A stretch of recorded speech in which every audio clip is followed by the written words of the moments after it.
Nope, I gotta hit play. Jesus Christ. The Pat McAfee Show. There'll be no rules for our guests, for us, for the things we can talk about. Yes, Speaking his mind. I've never had a problem expressing my opinions or my thoughts or anything like that. While being relatable. I haven't had that manufactured fake-ass celebrity that a lot of people have whenever they go on those big networks. I've had a chance to really build my crew, build my following, build my audience. And ridiculous. What am I supposed to do? So I'm supposed to look at something that I can definitely afford and say, nah. Is that what I'm supposed to do? The Pat McAfee Show starts in 3, 2, 1. Well, good afternoon, beautiful people. It is Aaron Rodgers Tuesday, October 27th, 2020, and we begin right now.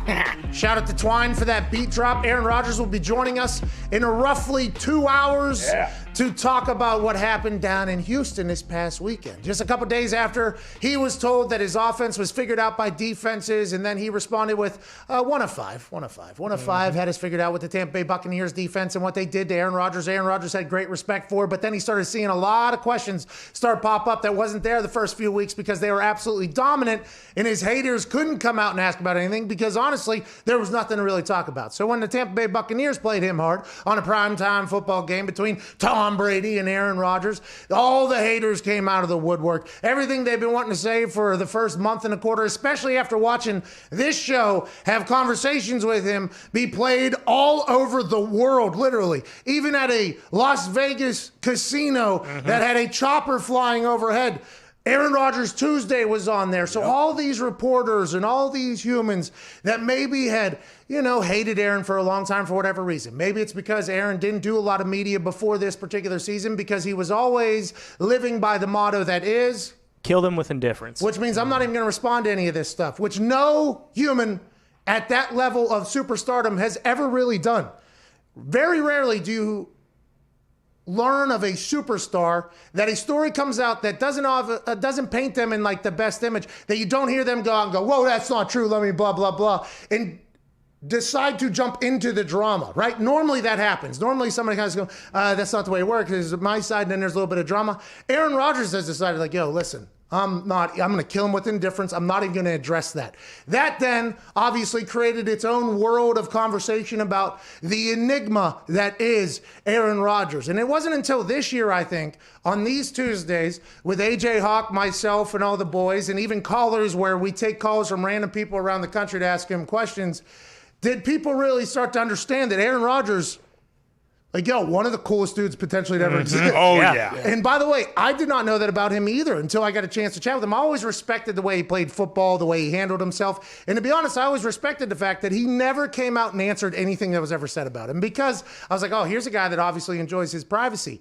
And then whenever I start to talk to him and get a chance to meet him, at his golf tournament, basically, down in the Bahamas that I was invited to, which I should not have been invited to. I very much understood that. I was like, there's no reason. Okay, Chris Paul, Ray Allen are playing golf. J.R. Smith, our guy, by the way, shout out to J.R. Smith. Congrats on another championship.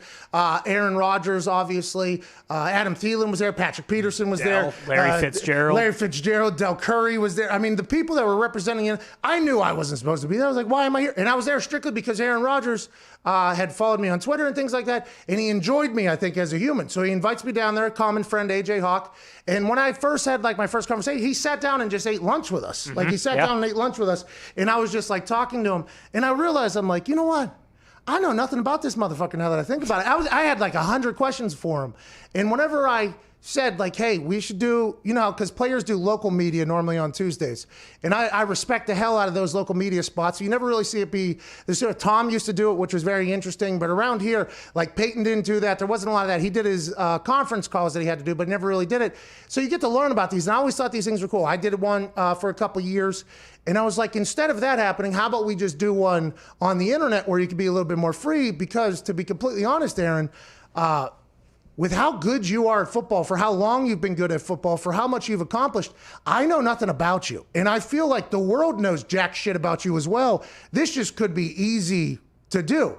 And obviously, he was in. We had to make we had to really I don't think had to convince many people in that entire thing. I would assume like potential his representatives or agents were like, hold on, what are we doing here? We've had a lot of success this way. Or maybe they're 100% about it because they know him. I would assume that was the case. I think everybody that even knows Aaron is super pumped that he's been doing this. Because you heard who's wide receiver, hoodie, Green Bay Packers. James Jones. James Jones said, finally, like, people are getting to learn about Aaron Rodgers and who he is. And AJ says the same thing. I love Aaron Rodgers Tuesdays. You know what I'm saying? Yeah. I love Aaron Rodgers Tuesdays. Can't wait to talk to him. I feel like we've learned a lot about him thus far. And after, having a little bit of adversity with the Tampa Bay Buccaneers, coming back and just slicing and dicing like nothing ever happened in a spike game, potentially, to be honest, because everybody's coming out of the woodwork. And if we can figure out more people to bash him, yeah, that'd be great. I think that'd be really cool if we could just, but potentially keep stacking those chips on his shoulder, because I'm excited to get into the brain of that man. He's always, last week he was drinking out of a mason jar, a moonshine bottle. Love that. If that's just in his house, by the way, I just learned a lot. Those are in my house, and they're not supposed to be in my house. I don't think the house that I live in is way too nice for me to be in. But I don't think there's supposed to be mason jars just hanging out in there to be drank out of. You know what I mean? Like, okay, we got paper plates everywhere. That's all it is. Like, my house isn't supposed to have the things that him drinking out of a moonshine thing. I'm like, all right, here we go. All right, Aaron. I'm learning more and more about the guy with everything he says, and today should be pumped. He's going to want to talk about Johnny Hekker last night because Aaron Rodgers respects the game. He respects the brand. Last night on Monday Night Football, Johnny Hekker of the Los Angeles Rams led them to a victory over the Chicago Bears. Aaron Rodgers is going to want to talk about it because Aaron Rodgers respects good football. But let me tell you about great football. Great football is when all three phases are kicking ass. Great football is when you see a punter pin them inside their 10, defense force a 3 and out. Chicago Bears have to punt the ball. Now you're getting it around the 50 or maybe even on the plus side because they're backed up so far. And by the way, when you're backed up really far, you can't have the same punt because if your gunners get jammed at all, that's field goal, that's potential points on the board immediately. So you have to kick it a little bit higher. You have to get your coverage down there. Chicago Bears had to do that. Rams took advantage of it, scored some points. That's football. Like, that is what football is supposed to be. That is why the punter position is important in football, because the number 3 overall stat to look at to decide who won a game. Number 1 is the score. Great stat. Great stat to lead. Huge. Oh, yeah. Turnover margin, number 2. And number 3 is field position. It is honestly one of the most important parts of the game that never gets talked about. Now, the stats are changing because offenses are getting better and better, and it's not great for the punter position. I'm just telling you historically for football why the punter position has been so important. That's why you hear coaches like Jim Tressel say the punt is the most important play in football. You hear Bill Belichick talk about it, greatest coach of all time, about how important special teams is, because it's a game of real estate. Okay, it's a game of Condoleezza Rice compared it to war, because it's what it is. You're gaining territory. That's all you're trying to do. And whenever you punt, it's like, okay, we'll give it back to you. Now you're going to try, and then you have to battle. Your defense is keeping them in there. Then you slowly gain down the field. That is what the punting position is. That's why field position matters. And that's why when a guy like Johnny Hekker, who is at the top of the craft, has a game that's at the top of his list of games on primetime television and it wins, it is so great for the brand. This is a conversation that everybody was having. Last night, Steve Levy, Greasy, Louis Riddick, whatever your thoughts are, I enjoy them. They talked about a lot of punting, a lot of that. They called it a watermelon ball, so that hit the internet. I think it's a banana ball. If I'm not mistaken. It's from Aussie Rules Football, by the way. He's been doing this for years now. He's been doing this for like 3 years. And the first time I saw him do this, it was actually the first ever For the Brand video that I've ever put out. I didn't have it called That's Great for the Brand until maybe like the next week. But this is the first NFL Sunday of my retirement. I'm watching the game. It's the first time I'm watching the game in a long time, obviously live, without being in the game. And I see Johnny Hekker do this punt, and I hear the commentators not even say a fucking thing about it. They're just like, the ball just, hey, and he butts it out at the 6 or whatever. And I'm like, Do you know what the fuck just happened? This guy turned that bitch sideways, and he punted that thing in a chopper fashion. And that thing, by the way, you never see a returner try to catch it because that bitch is coming down a la a banana whenever it's falling to the ground. I believe that's why it's named that. I'm not Australian. I didn't create the kick, but I would assume that is the case because every time you hit it, it goes up and then it comes down like this, and it normally kicks to the side, which is a much better bounce than the potential forward bounce that comes from the back thing. The only issue with that particular punt is you have like that much of a spot on the ball you can hit. If you hit that thing too thin, that's going straight sideways. That is a 1 yard punt, maybe 2 yard punt potentially. If that thing because your foot's this big, the ball obviously is this big. If you're trying to hit that thing here, if you hit that just a little bit left, that thing's going straight sideways. You hit it a little bit to the right, that thing's going straight to the left in a fat fashion. So the fact that he had and the difference, obviously, between Aussie rules football and the NFL football, the Aussie rules football, this is a junior version, is a rounder ball, so the sweet spot's bigger. There's also no person rushing them. It doesn't have to happen in 1.3 seconds from the time it touches your hands to when it happens. But it is similar, but it's very, very different. I saw a lot of Aussie rules fans last night tweeting how similar it is to the banana ball. We've been doing it for 50 years. Like, I agree, you guys have been, and what you guys have helped in the NFL game is incredible, but it's a little bit different. I think Michael Dixon would say that, who was an Aussie rules punter in the NFL now. He comes from that world. But the fact that he had enough confidence to do that, and I recorded it basically, and I was like, I cannot believe this dude did that. I got a text from Shane Leckler that was like, I can't believe that son of a bitch did that because that ball is going out of bounds or whatever. It was just so impressive that he did it with so much pressure on him. And it led to a New York Times article, that particular tweet. Mm-hmm. It led to the For the Brand videos basically still happening because I'm very much if something works early, okay, I'll stick with it. If something doesn't work, I'm going to bounce off because I don't have time to waste to do shit that people obviously don't enjoy and aren't that great. So it's like it's one of those things. So he's probably the birth of not only the For the Brand videos, which I've spent my Sundays doing the last 4 months, loving, by the way. I enjoy the hell out of them. Me just screaming at my phone, hyping up downs that are normally considered bathroom downs, by the way. That's what people normally, it's going into a commercial break. I was getting millions of views on punting videos explaining to people what punting was. And the thing I found out was people were interested to hear about that type of thing. There's just never been anybody that's been able to talk about it. So I think the interesting thing to me about this whole thing is maybe I owe Johnny Hecker a massive thank you for even getting me into the potential football talk world, because I wouldn't have known that people gave a damn about learning about the punting thing. Now, I knew there was a lot of intricacies about it that people would respect if we started breaking down. It's nowhere near as hard of a position as every other position. Okay, we get it. Your shoulders aren't going to be as banged up. Your head isn't going to be as banged up. But you only get a couple opportunities. Like a golfer, for instance, people compare it to golf, which, by the way, golfers' mentality is amazing. Okay, that's a tiny little ball, tiny little club to do your things. But if you hit a bad shot, okay, you can go save it, and then you can save it.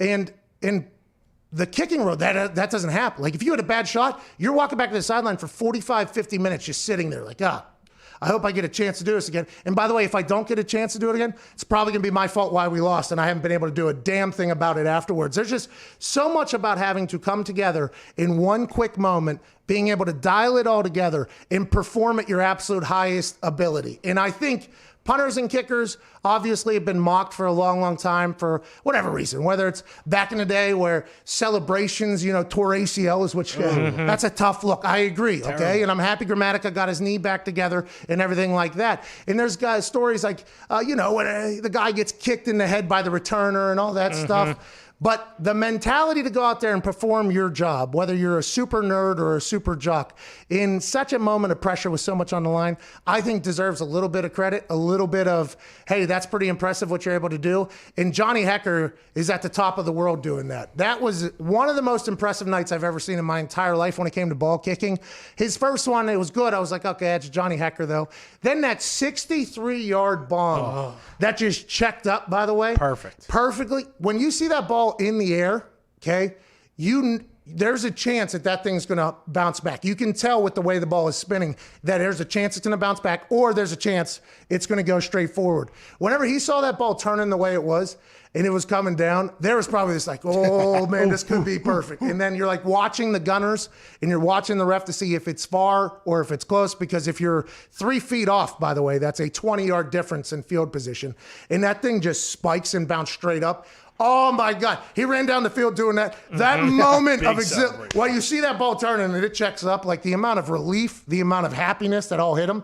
I was so happy for him. He beat the Bears last night. Yeah. And now the Bears have to question whether or not their offense is worth a fuck, because whenever you're starting from the 5, you're going to have to be a great offense if you're planning on scoring, because I do believe the chances of scoring is like below 15% or maybe below 10%. I think it's probably below 10% if you start inside your 10. And I think it's obviously much, much lower if you start inside your 5. There's a good chance you're going to be turning the ball back over to the other team, whether it's turnover on downs, interception because you got to make a play, or you're going to end up punting it. And, yeah, he dominated the Bears last night, and I think it's a little bit unfair to judge the Chicago Bears offense this morning because they were put in positions where they had to play perfectly. Like, they would have had to play perfectly. Now, they played nowhere near that. They looked very bad. Terrible. Very terrible. I mean, almost disgusting looking at times. Brutal. But they did not really get a fair shake, I think, whenever you got Johnny Hecker dominating your entire soul the way he did. So, like, talking about Hecker, so, like... At Viva Lazito here, Chicago Bears fan, much. Bear. Don. Oh, no steak. No victory steaks for Gout Zeke. I still have gout, so I can't eat steaks, but... Well, you didn't win either, so. Yeah, you're right. Either way. Ted Ginn Jr., though. Should he have returned any of those, or at least get under the ball? Yeah, that's interesting, because the one that landed at the 10, maybe, but I only think it was a yard or so. If he catches that one that spikes up at the 3 or whatever, and he gets tackled there, everybody calls him an idiot, right? So you can't touch that. That one that he hits sideways, like that ball, that's a tough ball to catch. Get Like, away. everybody knows that's a tough ball to catch. First of all, Ted Ginn's been around a long time, so I'm sure he's seen it before. I'm not 100% sure if O'Donnell hits that ball. So has he seen that in practice all week? Maybe, maybe not. I'm not 100% sure. But that's a tough ball to catch. I mean, that thing turns. Like, it literally turns sideways. It's awesome to watch because it's like when you learn that your beer league softball friend, okay, who takes it very serious and does like the tournaments and all that shit. Oh, yeah. And you see videos of him hitting smashing softballs, just smashing softballs, off of like lights and everything like that. Moon. Whenever you learn that, I guess their pitchers can throw like curveballs and knuckleballs and Knucklers. high level beer league softball. Like that's what it's like whenever you learn how much a football can move. Like a football can move so much. You can hit a knuckleball where that thing goes sideways. That chopper one turns a lot of, but that's what the punt return is back there for, right? To be the most athletic person on earth. But if you're Ted Ginn and you see that thing cutting at the last second pretty hard, which is what it does, is it better to let that thing bounce, or is it better to try to catch that thing, buff that thing? You know what I mean? So there's something. That's why the punt, by the way, is so damn good, because there's a chance a muff is coming from this thing as well. It's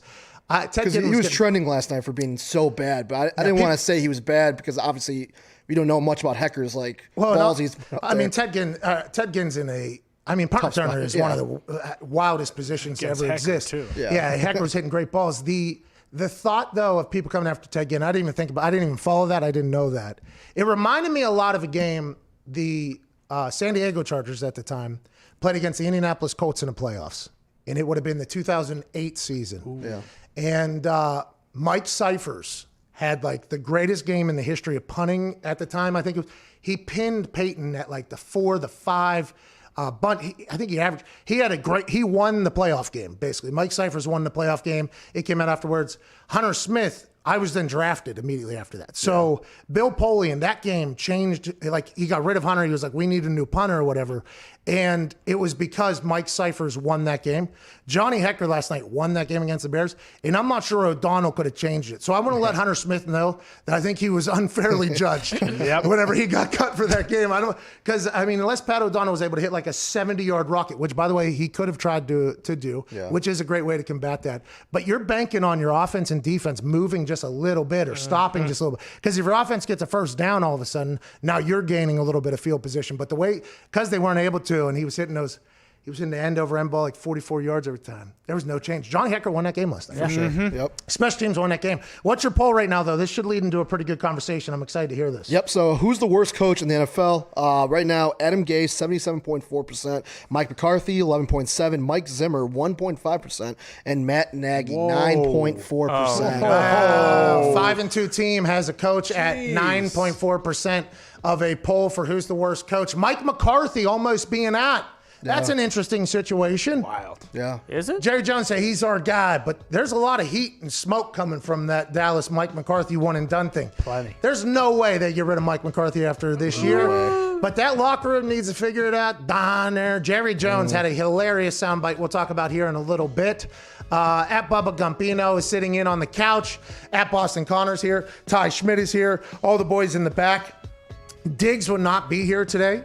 He woke up this morning feeling a little sick, he said. To err on the side of caution, told him to stay home. We have been getting 2 people in our office tested every single week for COVID here. We have managed to keep it locked down, which, by the way, I appreciate that. Diggs does not think he has that at all, but to err on the side of caution, said, hey, go get tested, and then you'll come back.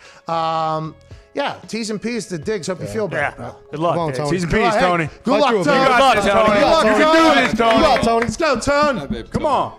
If you could send him tweets at Tone Diggs Yeah. with a Z at the end there, Yep. tell him we're pulling for him. Yeah. I think it was a smart move, though. Oh, yeah. It takes all of us. Had to do it. You did it early in this entire thing. Yep. It was maybe 3 weeks into the entire Yeah, it was quarantine. when the hysteria was at, its peak, pretty much. Ty wakes up, feels like shit. I'm going to stay home, self-quarantine here for a little bit. Yeah. Gets tested, comes back. All right, here we go. Back in the game. That's right. It's a smart thing what we're doing here. Have to do How it. about the Big Ten would keep Tone or you out of here for 21 days? We'll talk about that and all of the NFL. On the other side, we have a guy named Michael Lombardi joining us, who former GM of the Cleveland Browns. He's an advisor for a long time at the New England Patriots. He is co-host of Hammered Down, our gambling podcast. When you hear this guy speak about football, some people have come out against him, obviously. Jason Kelsey called him out in the Super Bowl speech, and he owned it, by the way. This dude will own it. He understands. But this guy has forgotten more football maybe than anybody else has ever learned. There's probably a couple up there. I assume Belichick is up there. Yeah. The football conversations he has and his ability to just be incredibly blunt with it. I'm excited for this conversation. He's been hot, too, in the gambling world. It should be a lot of fun. We'll be back on the other side with Michael Lombardi. We'll talk about the world that is the sports world. And Aaron Rodgers joins us in the third hour. And potentially Johnny Hekker in the second. What? I don't know. I sent him a text. He's probably out, celebrating all damn night. Yeah. Rightfully so. With his family, by the way. Oh, super dad. He is a super dad. Anytime I ever talk to him, I FaceTime him, he's super dadding at the moment. Last time he was on, he played guitar. Yeah, remember? he did. Yeah. Nice little melody. Yeah, he shredded a little bit. He's like 6'6", by the way. Yeah, they got a monster of a guy. Can they move the yardage back? Because that 20-yard punt to the 5 was a 75-yard punt, but only registers as like a 63. Yeah, it makes no sense that the field goal kickers get from the spot where the ball is spotted. Exactly. Punters get from the line of scrimmage, because that's the only part that matters, by the way, is how much you gain. Oh, that's the stat. You see. You see. That's probably why I just figured it out, by the way, because I've been bitching about this for a long time. Because you're punting the ball from about 10 yards behind the line of scrimmage. Some people line up at 13 if they have a short step. Some people line up at 14. Some people line up at 15, depending on how long their steps are. But normally, block spot, kick spot, about 10 yards behind the line of scrimmage. Yeah. So whenever you see a 63-yard punt, that's a 73-yard ball in the air. Exactly. Come on. Show some respect. A little bit. All right, let's get to a break. This is Pat McAfee Show, Sirius XM, Mad Dog Sports Radio, Channel 82.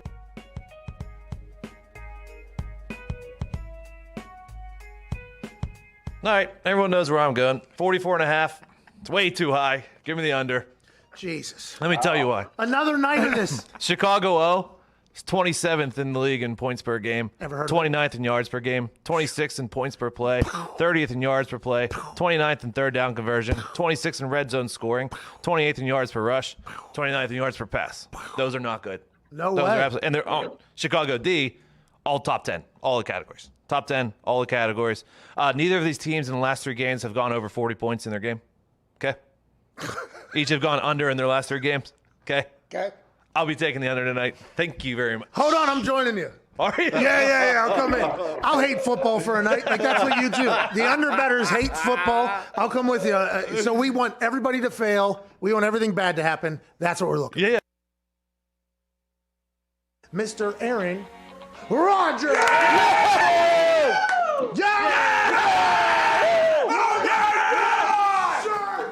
How was the bye week? You weren't allowed to leave. You weren't allowed to do anything. What did you do? I didn't do anything. I had the COVID test every morning, just like all of our guys. And Make sure you vote. Listen, if you don't vote, not have an Aaron Rodgers Tuesday ever again, okay? Make sure you vote. first Tuesday in November, right? So we're just going to skip this show. No. Did you watch anything like maybe Ted Lasso during the bye week to help that entire thing out? I didn't watch Ted Lasso. Jesus. Come on. Unbelievable. Don't vote, Aaron. Hey, don't vote. You know, we had a tent in nature, just camping on my own property.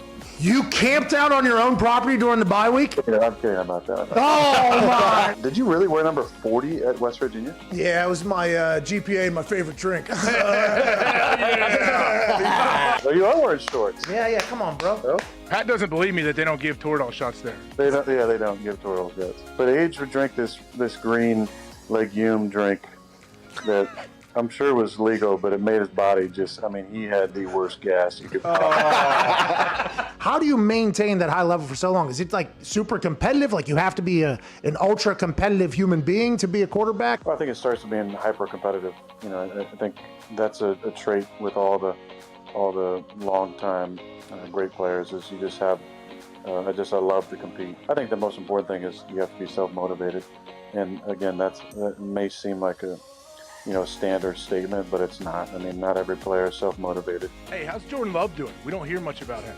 You know, this is a good time for him to learn, to see what it looks like, to see what the week's preparation look like, and just kind of soak it all up. And does that change where you throw the ball to people if they're more of a body catcher or hands catcher or anything like that? You know, anybody that catches the ball with their hands, it just changes the whole catch rate. It changes the whole confidence you have in throwing them. But anybody that naturally catches the ball with their hands probably gets a few more looks. I would say this: there's places that I would like to go in the future, and one of them is Egypt.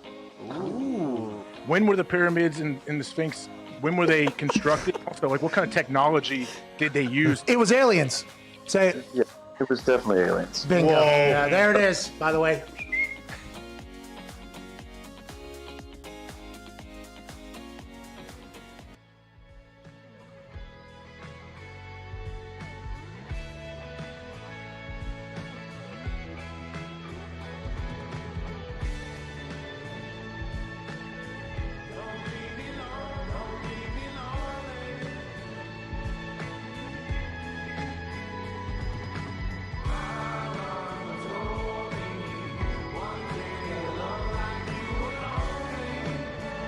I didn't think I could continue to be an FCC regulated person without really hitting my max potential. And that's why he's with us. I love it. The Pat McAfee Show on Mad Dog Sports Radio.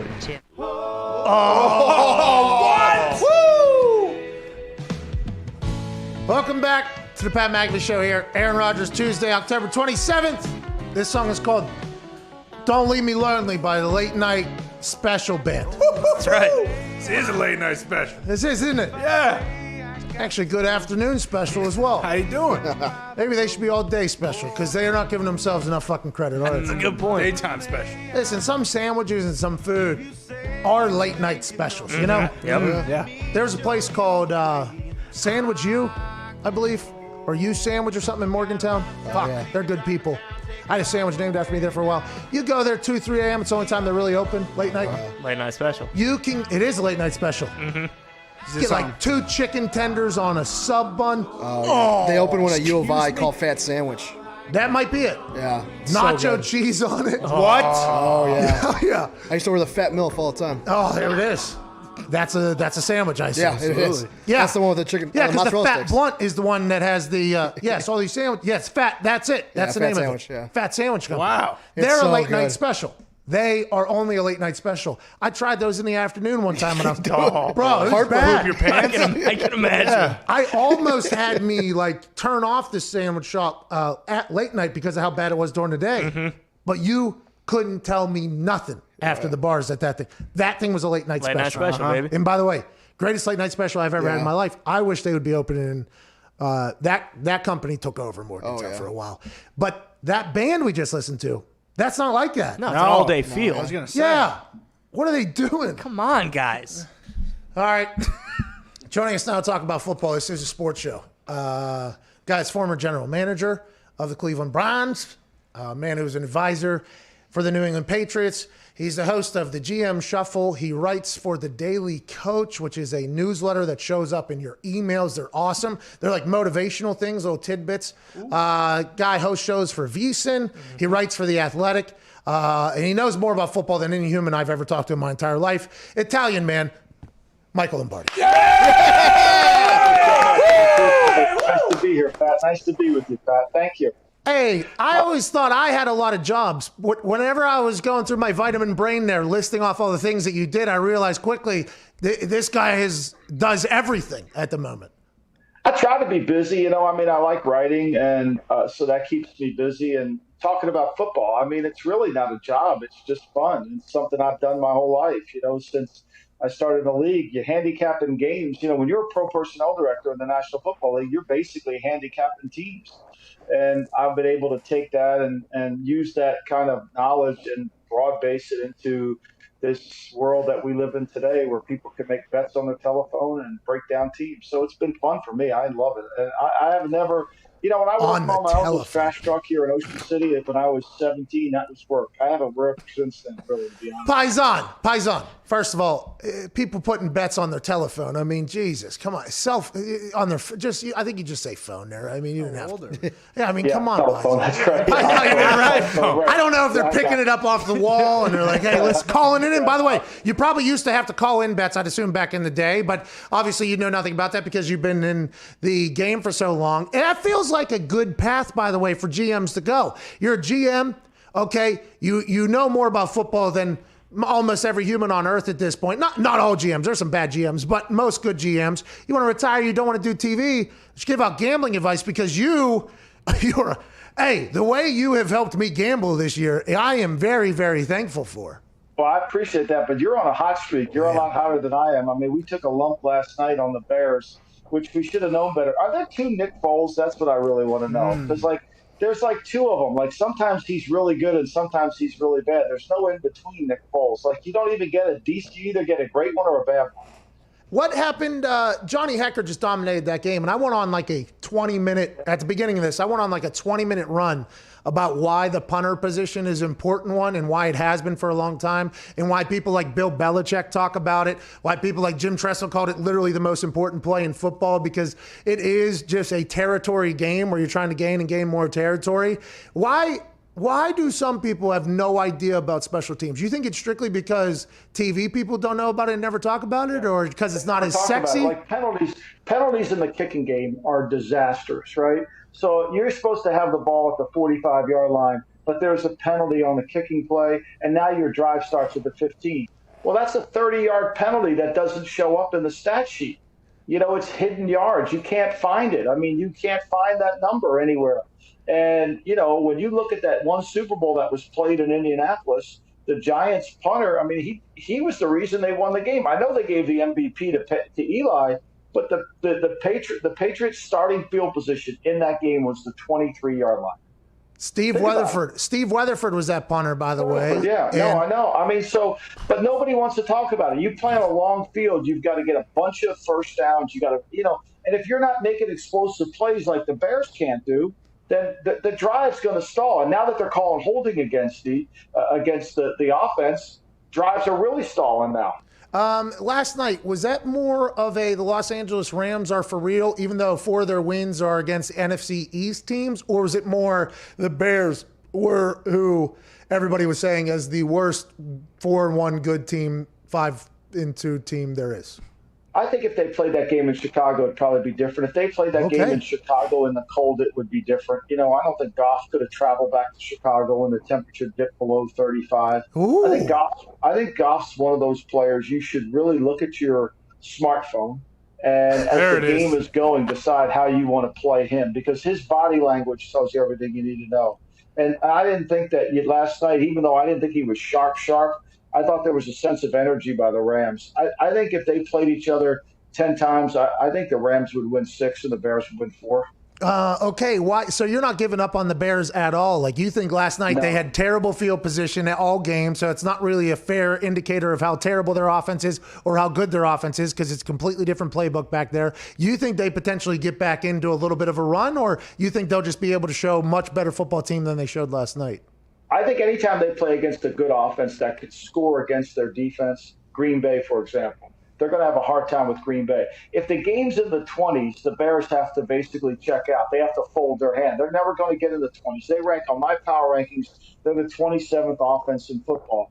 And, for all the luster around Matt Nagy's great offensive mind, BU on his call sheet, his offense is really, whether it's been with MVP Mitch or with Foles, he'd rather run a triple reverse to get 1 yard than actually run the football and play with physicality. He's in Chicago and he plays soft. I'm not a big fan of their offense. I think anytime they play against a good offense that has to score, if they play Kansas City, they can't beat them. If they play Tennessee, can't beat them. No way. Because they can't match the score. I love how matter-of-fact you are, by the way, knowing for sure that those games could happen and come back to bite you in the ass. You're so matter-of-fact because you've been around football so much and you know so much about football at this point, where you're just like, yeah, they're going to suck. They have no chance against that. They'll win here. They're going to stink against this team. And you're just so matter-of-fact. That's why Jason Kelsey had to call you out on that stage, because of how matter-of-fact you are. I wonder what he's thinking right now. I like to know that one. I think the football is a game of that was a little bit of it. Michael! Hey. I think football's a game of matchups. I think, look, the Eagles on my power ranking, they have the 26th vertical offense. I mean, they're not playing very well either right now. But football's a game of matchups, right? It's always about how your team fits, how your team plays. We all thought Pittsburgh was a tough matchup for Tennessee because they could slow them down a little bit. Whereas Tennessee's playing Cincinnati. Cincinnati will move the ball, but eventually that game, Tennessee will take it over this week. And that'll become a hard game for Cincinnati to win. So it's always about the matchups. And when you're a team like Chicago that's built on just your defense alone, you play Carolina, that's a good game because you can hold Carolina down. But you play a team like the Rams that can score, or San Francisco that can score points because of their offensive coordinator, you're going to have some issues. The matchup thing is what people talk about for Bill Belichick, how their offense every week is different. They have a new game plan. They're going to attack your weaknesses. They're going to expose them. They're going to take away. They're going to make you play left-handed, which is kind of a shot at lefties, by the way. I don't think playing left-handed is anything bad, but you get it, make it play left-handed. Is that because of the matchup mindset? And did you develop that before you got there, or was that just kind of the similar minds we think alike because we're smart about football thing? I think I don't know about being smart, but I think we think alike. I think football's a game of matchup, right? I think that, the way we see the game, the way Al Davis taught me the game from reading about him to working for him was always about matchups. Like last night, if I'm coaching the Bears, whoever the opposite corner is, whether it's Troy Hill or anyone else, I'm throwing the ball at him the entire game. I'm making him know that I'm coming after his ass. Like, I'm going to set it up so I'm coming after you, and you're not getting off the hook. I mean, Andy Reid does it all the time. Andy Reid does it every week. Andy Reid, basically, when you're done playing him, he's told you what he thinks about your defense. Those are what good coaches do. They tell you when the game's over what they really think about your team. Well, and if you just run in plays, it's called what I call battleship football. You ever play Battleship as a kid? Oh yeah, I sunk all those. Okay. Bang! G3 hit, boom, G4 hit. It's like that's the way Nagy calls a game. Well, let me look at my sheet and see what I can call now. Like, go after that other corner. He can't cover anybody. Go after his ass, and make him earn his keep. And there's not a lot of coaches in the league. They're all scheme oriented. They don't care. Some coaches, you can put a Coke machine at left corner. They won't throw the ball over there the whole time. Why is that? Is that just two different philosophies on football? It's two different ways. And then here's the other thing that I think makes it different. And this is an Al Davisism. is the great coaches can evaluate players. They can evaluate talent. So that evaluation ability allows them to know who to attack. Whereas there's some coaches, and you've been around them, Pat, some coaches just don't know talent at all. They just don't understand talent. And so they really can't break the game down from players and plays. They just break the game down from plays. And you got to be able to combine players and plays together. It's one of the problems I think the Patriots are having this year because they haven't had an off season. And they really rely on that off season to really allow them to understand who their players are and what their strengths and weaknesses are. Okay, so we could dive into that Patriots conversation, but I think the whole world thinks they're dead. Not 100% sure with Bill Belichick you're ever dead, but I would like to go back and talk to you about the Coke machine thing that you put out there. Yeah. What? And I assume this is why Bill Belichick had a lot of respect for Peyton. Peyton, and I've told the story a couple of times. I saw it whenever I was a rookie. I was watching the game. It was the first time I noticed it because on TV, I don't think you get a chance to see it. A corner got hurt and jogged off the field. Some number 40-something came jogging in or some late 30 number came jogging in. And I watched Peyton literally just watch the guy jog all the way over to the corner position. And then I saw him look at the guy. And then I saw him attack that guy 7 straight times and we scored a touchdown or whatever. And then the next time we went out, same guy they tried to move a safety over. He just went at him the entire time. And I was like, oh, this guy is a savage. Like that is, by the way, it's what you should do in every sport. If you're playing ping pong against somebody and you find out they don't have a backhand, fucking feed that backhand. It ain't about how entertaining this game is for everybody to watch. Let's go ahead and get the dub and get out of here. I wonder why that isn't a universal mindset when it comes to competing. That's the easiest way to get a win. Is that what we're here for? Or is that not what we're here for? I think it's hard for some coaches to evaluate the talent. I really do. I think they can't see it like Peyton. Like, Belichick writes up personally every defensive back, every linebacker on the team he's getting ready to play.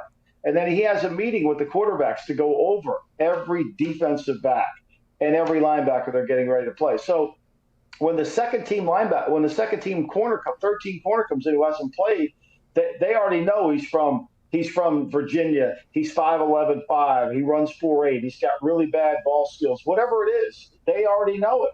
It's like Al Davis used to make the defensive coordinators, used to piss them off too, Pat. He would make the defensive coordinators sit in the draft room and discuss the quarterbacks in the draft. And they would like, why am I going to sit here? I'm wasting time. Because what Al wanted to make sure that when a quarterback when there was an exchange, when, out goes the starter and in goes the backup. When my man Fanucci goes in, I call him Fanucci from The Godfather. When the kid from James Madison goes in for Dallas, boom. Like, the coordinator for Jack Del Rio should know exactly who that kid is, how he plays, what he does, what he likes to do, because he scouted him before. You can't get ready for a game if you don't know that. Man, it sounds like Al Davis. I didn't know Al Davis was this mass. All I knew is Al Davis loved speed, always drafted speed, and just win, baby. I didn't know that Al Davis was like a football mastermind like this. He was great at understanding matchups more than any person I've ever been around. He taught it to Parcells.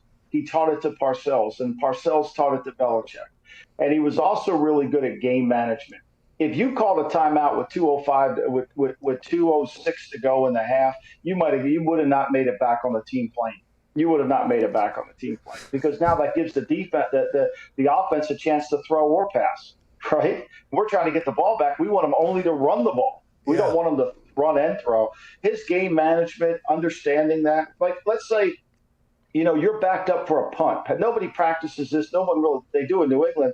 I'm sure they do in other places. But every week you should practice when the team has the ball on their own 1-yard line, right? They have the ball on their own 1-yard line. How many plays does an offense really have backed up like that? They run a fullback, they run a dive, they run fullback in the flat, they run a 9 route. They run about 4 plays. They don't stand back there and hold the ball to run choice or to run bingo cross. They stand back there to get it out. So if you practice those 6 plays they run and you stop them, you're going to get the ball back where? 40-yard line, 1 first down, you're kicking a field goal. That's situational game management football. That's what Al Davis was all about. Oh, I'll tell you what, I used to practice those 1-yard line punts. I hated them. I used to jog out on the field just like, this is the worst thing on earth. You have to get it out quick. You can only take like a half a step the whole thing. And by the way, you have to catch it. It's not even like you can find the laces. It's just like catch it, put it down, and get it out of there. It's a very difficult punt to do, which, by the way, sets up to your point. You're getting the ball in points territory. As soon as you get that ball, you're getting points as soon as you get it. Like when Teddy Bridgewater took that sack the other night against New Orleans, Al Davis would have gone berserk. He would have blamed the coaches, not Teddy. He would have blamed the coaches, not Teddy, because he wants quarterbacks to know we can't take a sack. Like if you're at the opponent's 5-yard line and you take a sack, what's the big deal? You're going to kick the field goal. If you hold the ball too long there, you're going to kick a field goal. But you take a sack at their 35, and now you're back at the 42.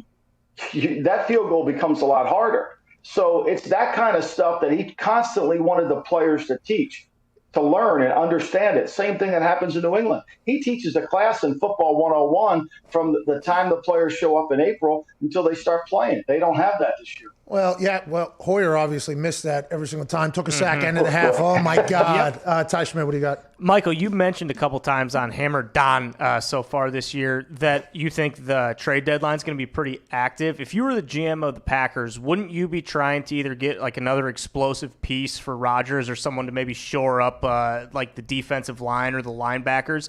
If they're not doing anything like that, does that mean that they're just comfortable with their personnel? Obviously, the cap is part of that, but like, why they see this window? Why aren't they going for it? It's kind of like their philosophy since Ted Thompson was there. I mean, they've never really been a free agent team. Ted Thompson would only sign college free agents or the draft pick. They were very one-dimensional. But if I was Gutekunst, I would be active as hell. I would want to find the piece that I could get. I would have been all over Antonio Brown. To put him on that team, it shifts the balance of power, and it makes you more competitive. When you put him next to Devontae Adams, assuming that he's going through all his off-the-field issues, yeah, I think strength builds strength. And I think as a general manager, when the season starts, you have to make at least 10 moves to make your team better during the season. How do you have to recognize what those 10 moves are. And some of those moves impact the next year's team, but some of them impact this year's team. And you got to be there. The problem is some of these GMs are at Texas A&M, they're at Toledo, they're at some college campus, and they're not watching their practices to understand what they really need. Baltimore does, getting in Dockway. I mean, they got a fifth rusher. Here's why they do that.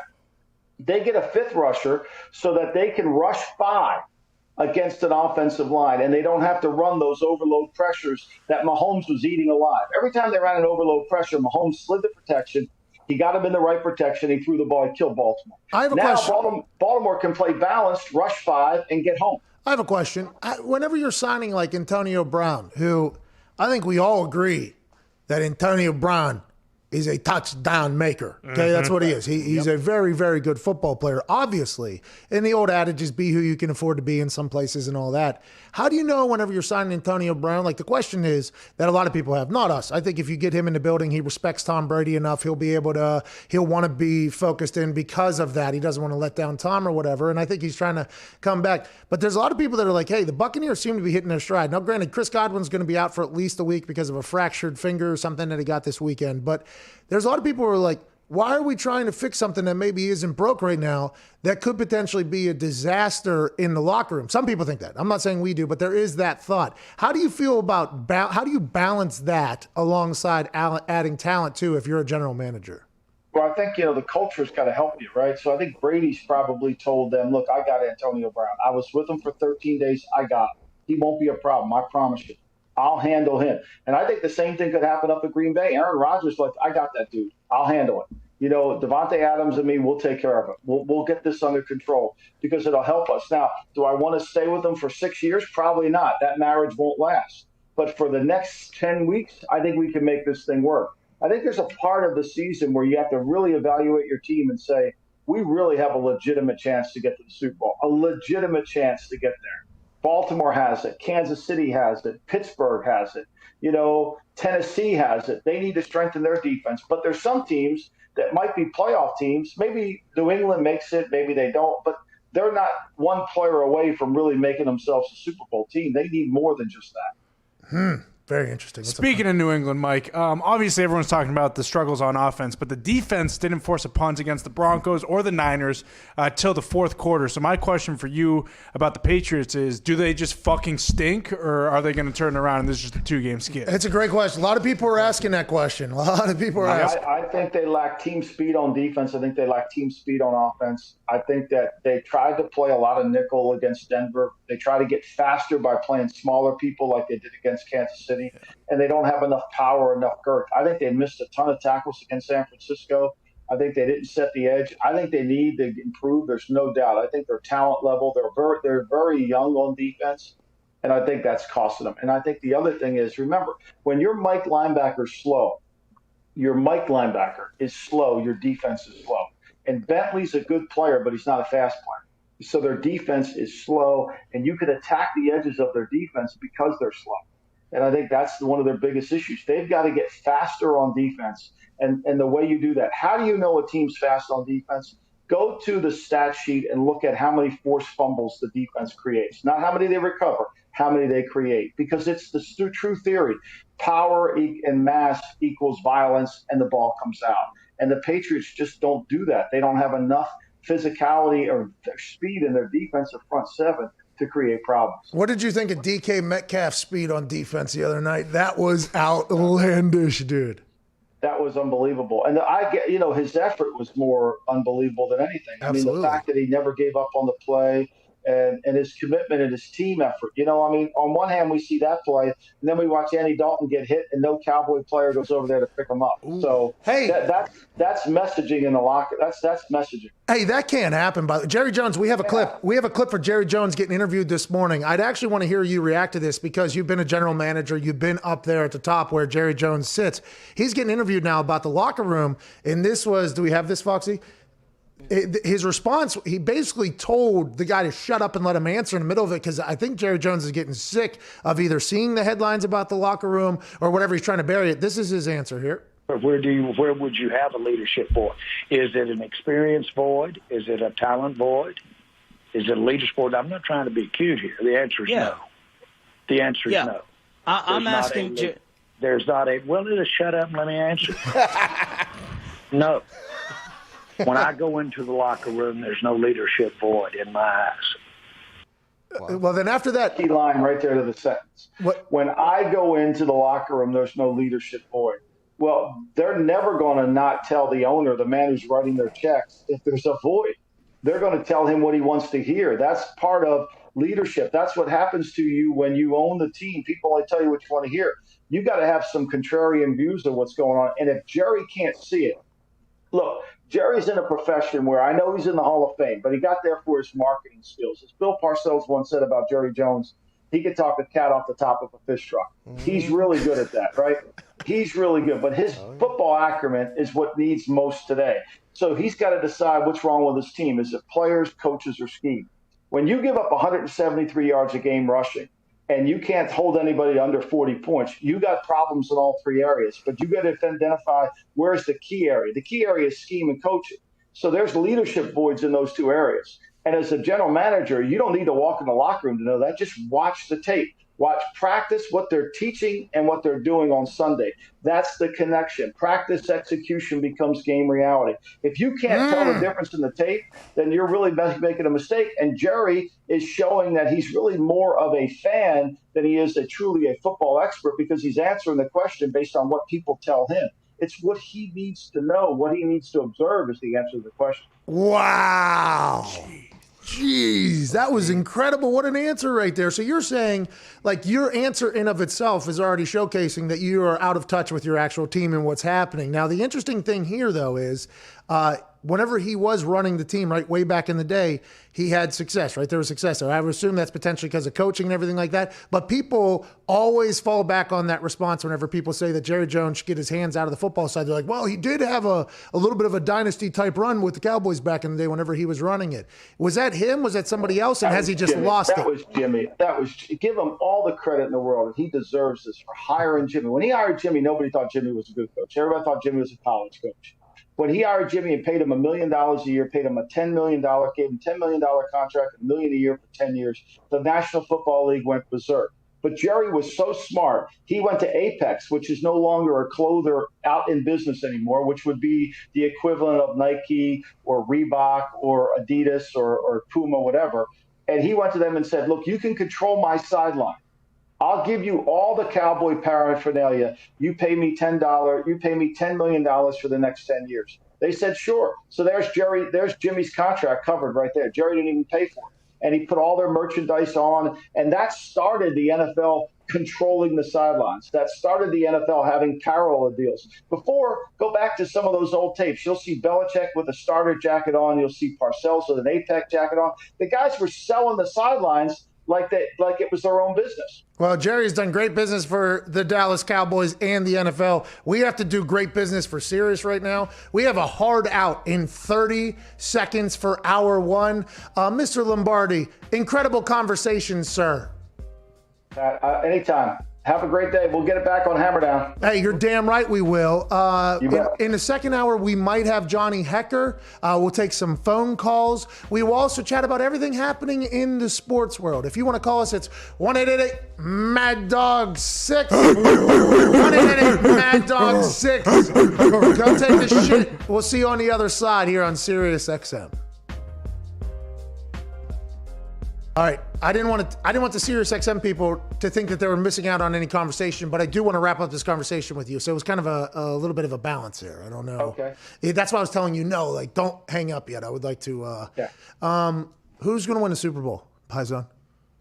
You know, my instincts tell me that I think it's going to be Kansas City, and I'm not sure.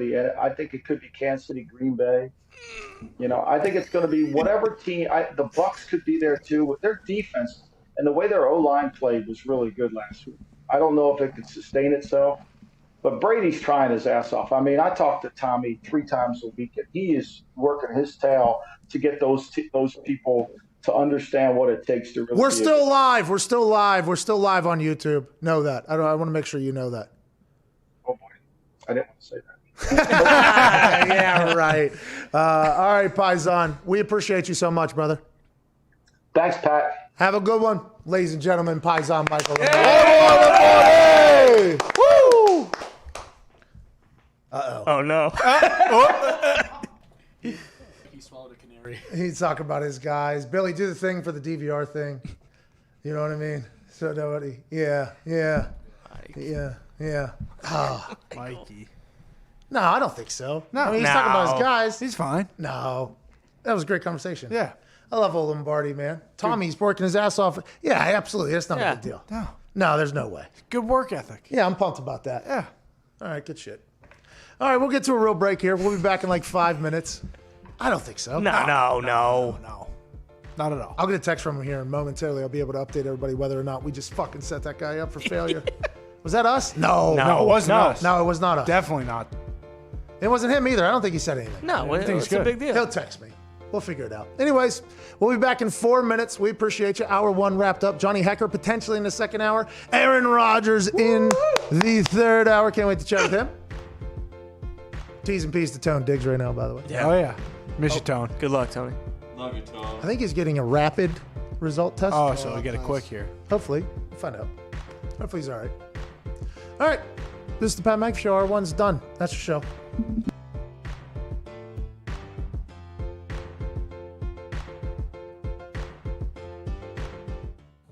Yeah, it's a dumb question from a dumb person that's a part of a dumb community, the internet wrestling community. Let's talk about hospital rooms, pal, shall we? Let's take a trip back to NXT TakeOver 30. You remember that? I gave Adam Cole all he could handle. I made a couple rookie mistakes, okay? Kicked the stairs, hurt my foot like hell. I mean, I almost shot those steel stairs over the barricade because how strong my leg is. But he took advantage of that rookie mistake because he's a scumbag, okay? I go up to the top rope. What am I doing? Don't need to go up there. I can finish the thing. I go up to the top rope. He takes advantage. Rookie mistake shouldn't have happened. After the match, instead of reaching out his hand, let's go shake the hands. Instead of doing that, he flexes on me. That's undisputed. That didn't sit lightly with me. No. And although I couldn't be hands-on with the dismantling of the Undisputed Era and Adam Cole, I knew there was a way that they could feel my impact. My YouTube page just hit 1 million subscribers. How you doing? Keep it moving.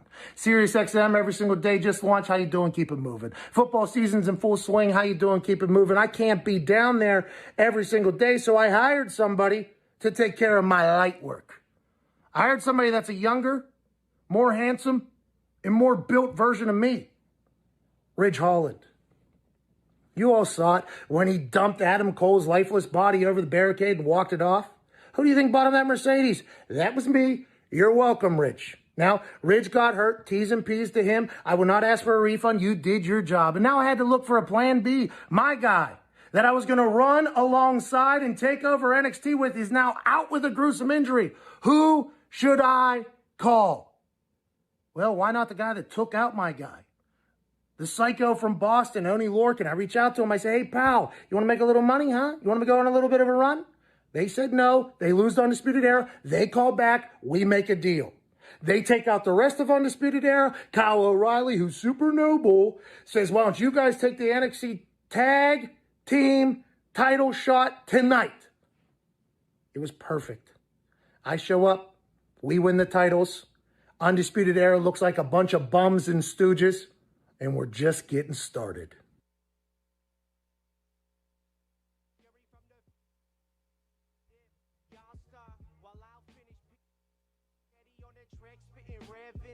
Raw venom, short-winded Pulp Fiction. The post missing from the force-driven, authentic. The work ethic that concerns effort. A firm center up the curb better. Be cautiously when you rockin' with the beat. On the top, motherfucker, take the shoes up off your feet, kid. Free kicks could be Nike or Adidas. Speed kills, listen to the voice of reason.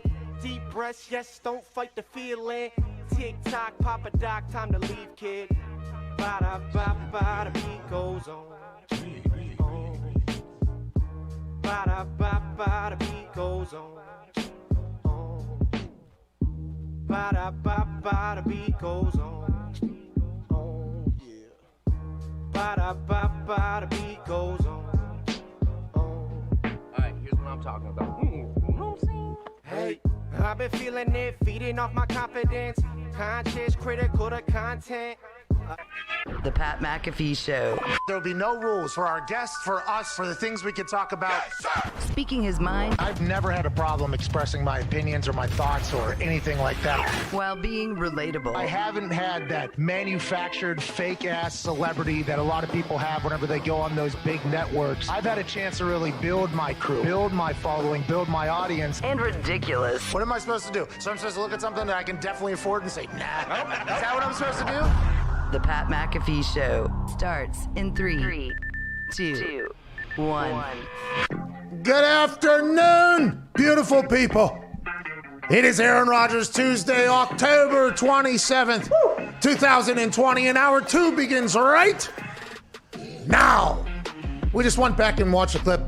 Lombardi said nothing. We overreact. Yeah, we're fine. It's all right. It's Overreaction Tuesday. By the way, it is, well, it's Aaron Rodgers Tuesday. Have a little Aaron respect. Rodgers Please. Tuesday, dude. Please have a little bit of respect. Excuse me. We overreacted, though. We carried over a little bit of Monday into Tuesday. That's all. Hey, Monday, better to Tuesday. be safe than sorry. I was so worried. I was like, oh my God. As soon as I heard it. And then we watched it back. It's like, oh, it's nothing. It's been a hectic morning. All right. Anyways, 3 minutes in here to hour 2. Hour 1, we talked to Michael Lombardi. Hour 2, not 100% sure if Johnny Heckler will be stopping by. I've made the request. If he chooses not to, let's assume that he's busy doing something. Probably, I don't know, maybe GQ. Yeah, perhaps. Maybe GQ photo shoot, that socially distant photo shoot that maybe he's doing. Maybe he's on the cover of, probably on Sports Illustrated if I had to guess. ESPN, the body issue. Oh my God, I didn't even think about a new Johnny Heckler right now probably happening. Working on more punts, probably. What I'm saying is I put him in a very unfair position. I texted him right before we went live, say, hey, if you have some time, we'd love to talk to you. And then we talk about it. And I gave him 0 time to really think. It's kind of like the Big Ten. Kind of like what the Big Ten did whenever they decided to let football back after previously voting for them not to be allowed to have football when everybody else is doing that. Only give them 8 weeks. Okay, here's the deal. You guys got 8 games to play. That'll determine a championship game, so maybe there will be 8+1, which a lot of coaches are saying. And by the way, you want to play football, huh? You think you're so damn smart, huh? Oh, you got parents showing up at the Big Ten offices, protesting. Oh, okay, that's why. Real nice. Oh, coaches want to come out. Oh, okay, coaches. fair. Oh, the players. Oh, we want to play. Oh, do you? Okay. Oh, do you? Okay, well, here's the deal. 8 games, 8 weeks. That's it. No wiggle room. Good luck. You want to keep COVID up? Gonna have to, because if a single game's postponed, it'll be considered a no contest, which means you only have 7 games, maybe 6 games, maybe 5 games, maybe 4 games. And if you are a good team, and maybe you have seniors and juniors and guys that are gonna go to the NFL, and this is last year gonna be able to be together, too bad. No chance you get in the college football playoff because other teams are playing 11 games, 10 games, 8 games. And by the way, they're able to postpone, suspend, and move them, but not here. Just wanna let you know. You guys are so committed to football, huh? Is that right? You guys are so. We're gonna find out. Gonna learn today. And by the way, player, if any, we saw you tweeting #we want to play. You want to play? Sign that petition. Oh, you want to play, huh? Oh, yeah. Oh, Trevor Lawrence down there in South Kakalaka. That's what you guys want to you play? do, Okay. huh? Is that what you want to do? Fine, let's play. You test positive, 21 days. No! 3 weeks of the 8-week season. You're Come gone. on, what if I'm asymptomatic? No. 3 weeks. Stay in your room. Don't even look at a fucking football game. Graham Mertz has his second positive test. Oh, jeez. The Graham backup. Mertz, by the way, came onto the scene on Friday night and threw like 700 touchdowns, biggest night of his life, propelled him into the national spotlight because the Big Ten was back. And now he's gone for 3 weeks. By week 4 of the college or Big Ten, he won't be able to play. Sorry, by week 5 when he comes back. There we go. Wisconsin might be out of it completely. Yeah. They might have missed 3 games already at this point, so they're only playing their second game. There are so many things that can happen. What about the student human athlete? What about it? I said this yesterday, and we weren't 100% sure if the 21-day thing was real. And then it got projected out by a lot of people. Turns out. And a lot of people were like, well, that's not actually accurate. He didn't. Turns out he just tested, I guess, for another second. He is going into the 21-day protocol. Poor guy just had the biggest night of his life. Now he has to be vanished out of the facility and everything. Will he be doing school? Probably, because he's student first. Better And have to. then a human second. That's why he needs to be locked in his room for 21 days. No interaction with his team except for on Zoom calls because of obviously COVID hit him. And every other league has if you have 3 negative tests, you can come back. Okay, congratulations, you come back. Now, granted, we don't know the effects 10 years from now, whether or not that's right, because it's hard to do 10-year testing whenever you're not 10 years in the future. 10 years into the that's future right. or whatever. Sure. So they're just being abundantly safe, just like they were being abundantly safe whenever they only gave 8 weeks for 8 games. This seems like a bunch of bullshit to me, and I'm not happy for Graham Mertz, and he's definitely going in there as of this morning with the second positive COVID test. Lucky for Wisconsin, their 4th-string quarterback is itching to go because all 3 of them have it now. Oh, jeez. 4th-stringer, though. So it's Stringer can play. Yeah, he's a slinger. What a nuke. So the court, that is a nuke, isn't it? Oh, my gosh. That's a negative nuke. Yeah. Right? Cancel Yeah. the season. Oh my Nate's God! fault. Well, don't cancel the season, but definitely don't postpone any games because Well, that's we don't have Michigan time. What? That's Michigan State speaking for you. They want to cancel the season bad right now after Oh, that yeah. Rutgers debacle. 25-point dog at Michigan. This Yeah, weekend. haven't won Bro. a Big Ten game since 2017. No, I mean, no. But Spartans. Shiano, dude. Yeah. Shiano's got his True. guys in there. Yeah, sing us a song. It was awesome to see that video come back from the Pardon My Take, folks. Yeah. I was a part of that in an RV during Grit Week across from New York over to Indiana. Learned so much in there. Those dudes are geniuses. Legit geniuses. Big Cat, PFT, Hank, absolute geniuses. And then when I first learned of Shiano, man, it was in the RV. And I started dying laughing, obviously, because the lyrics were so damn impressive. And yeah, that was awesome getting to see that video. And then I almost hammered Rutgers this weekend against Michigan State because Bear took Rutgers on the Bear board. Yeah.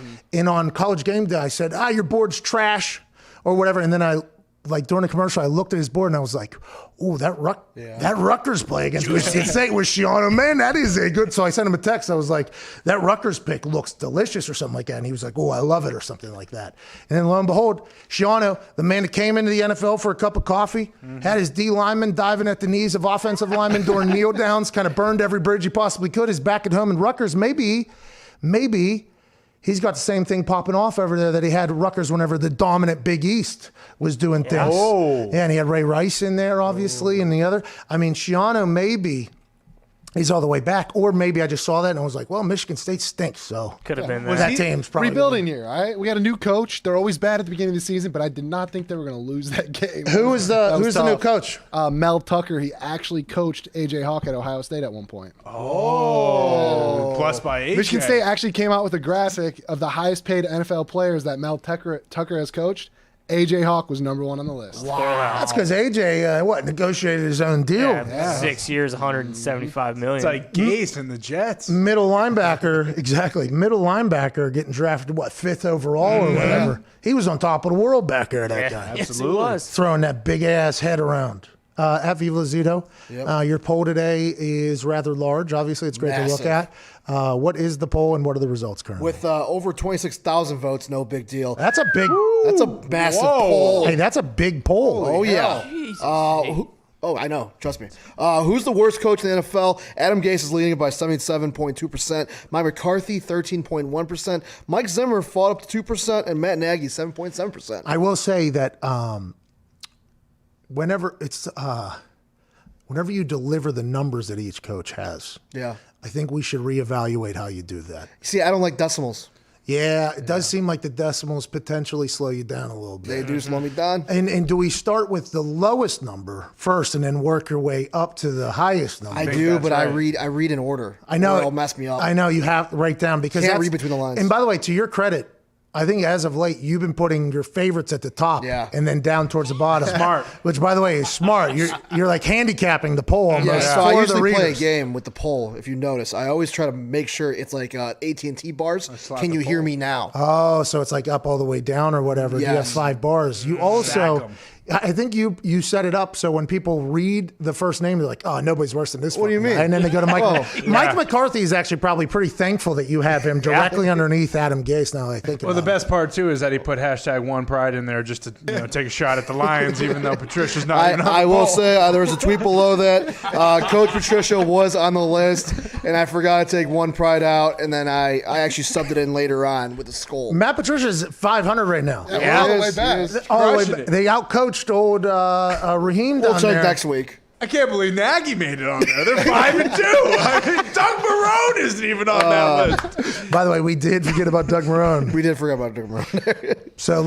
he'll be second place. Oh, Doug Marrone is. Wow. After Big looking Mike. at the numbers. Big Mike McCarthy deserves to be second. Hey, what's going on? Michael Lombardi said you got poor coaching, you got poor schemes, obviously, is what you have. That's what he said. He's floating into that dangerous range. Like at the end of his tenure with the Packers, he was more concerned with what kind of deals they had at Golden Corral after the game than actually winning the football game. So Let's go to Zachary in Massachusetts. What's going on, Zachary? Goddamn Michael man. McCarthy did not deserve that. It's true. That was It's unbelievable. 100% true.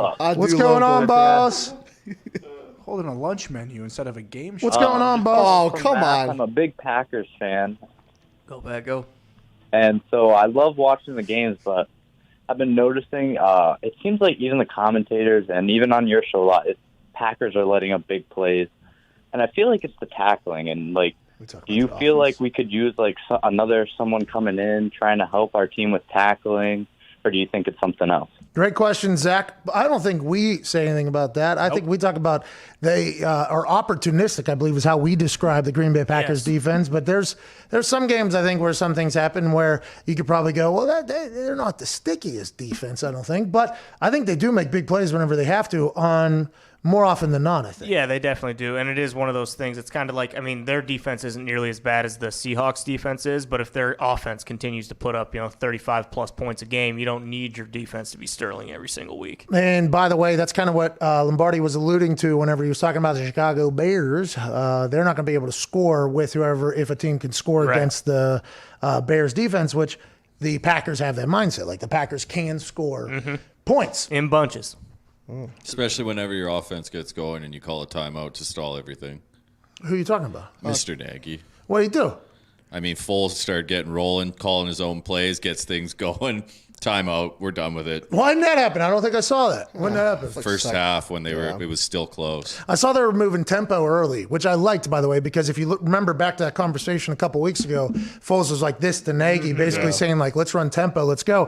Foles also said that Nagy sometimes calls some plays that Foles knows isn't going to work because he's not going to have enough time back there. I guess he either told Greasy, Riddick, or somebody else that. And then Nagy said he did not know that Foles said that. Wait. Well, Nick actually after that too said he did not say that as well. Oh, so we got misquote on the broadcast? Greasy was very greasy on that. Oh, Greasy. Get him out. I did not know that. Yeah, he basically said that was a miscommunication, blah, blah, blah, and he did not mean it like in that sense at all. Okay, all right. So I don't want to make too much out of that but that is a situation right there. Yeah. Potentially, by the way, I think Aaron told us this, where he'll get misquoted or something or out of context. Mm-hmm. Yeah. I think it's potentially from that type of situation right there, where they'll ask like, because when you're the commentator, you're trying to get information or whatever, and you ask like, who's your favorite target or whatever. And let's say you go like, well, in this situation, I like throw this person. And on the broadcast, they go, we talked to him yesterday. He said his favorite target is this person. It's like, well, now all the other wide receivers are like, what the fuck's going on? And the commentator thinks that he's just putting something over that he learned about or whatever. But he could potentially be burning a goddamn bridge in the locker room amongst the things. So you could probably see why those conversations are normally very buttoned up. Whenever I got to do it for the Lions Packers, I took a lot of pride in the fact that everybody that walked in the room basically looked at me, started laughing, and sat down. Matthew Stafford opened the door, looked at me, started laughing, and sat down. Matt Patricia opened the door, looked at me, started laughing, and sat down. Aaron Rodgers opened the door, looked at me, started laughing, and sat down. Joe Philbin, the man who was the interim head coach at the time, who was in the same room as me while getting a massage in London for an hour and a half and heard me rattle off no less than 2,000 questions to the British people that were in the room with us about life and what life is like in there. So much so that he got up at the end of his thing. It was just an open room where there was like, a stretching, like a full thing, you know what I mean? He was in the corner. I didn't know he was in there. Russian bathhouse. We didn't really know Joe Philbin at the time, by the way. No, it wasn't that. It wasn't that at all. It was in the hotel. It was set up by the Indianapolis Colts, and I believe it was another professional soccer team's group or whatever, I think, if I'm not mistaken. So what you just said was the complete opposite and very... I just Bob Greasy, you. Yeah, exactly. Bob Greasy. Brian's dad. Old Robert Greasy's up there. Robbie.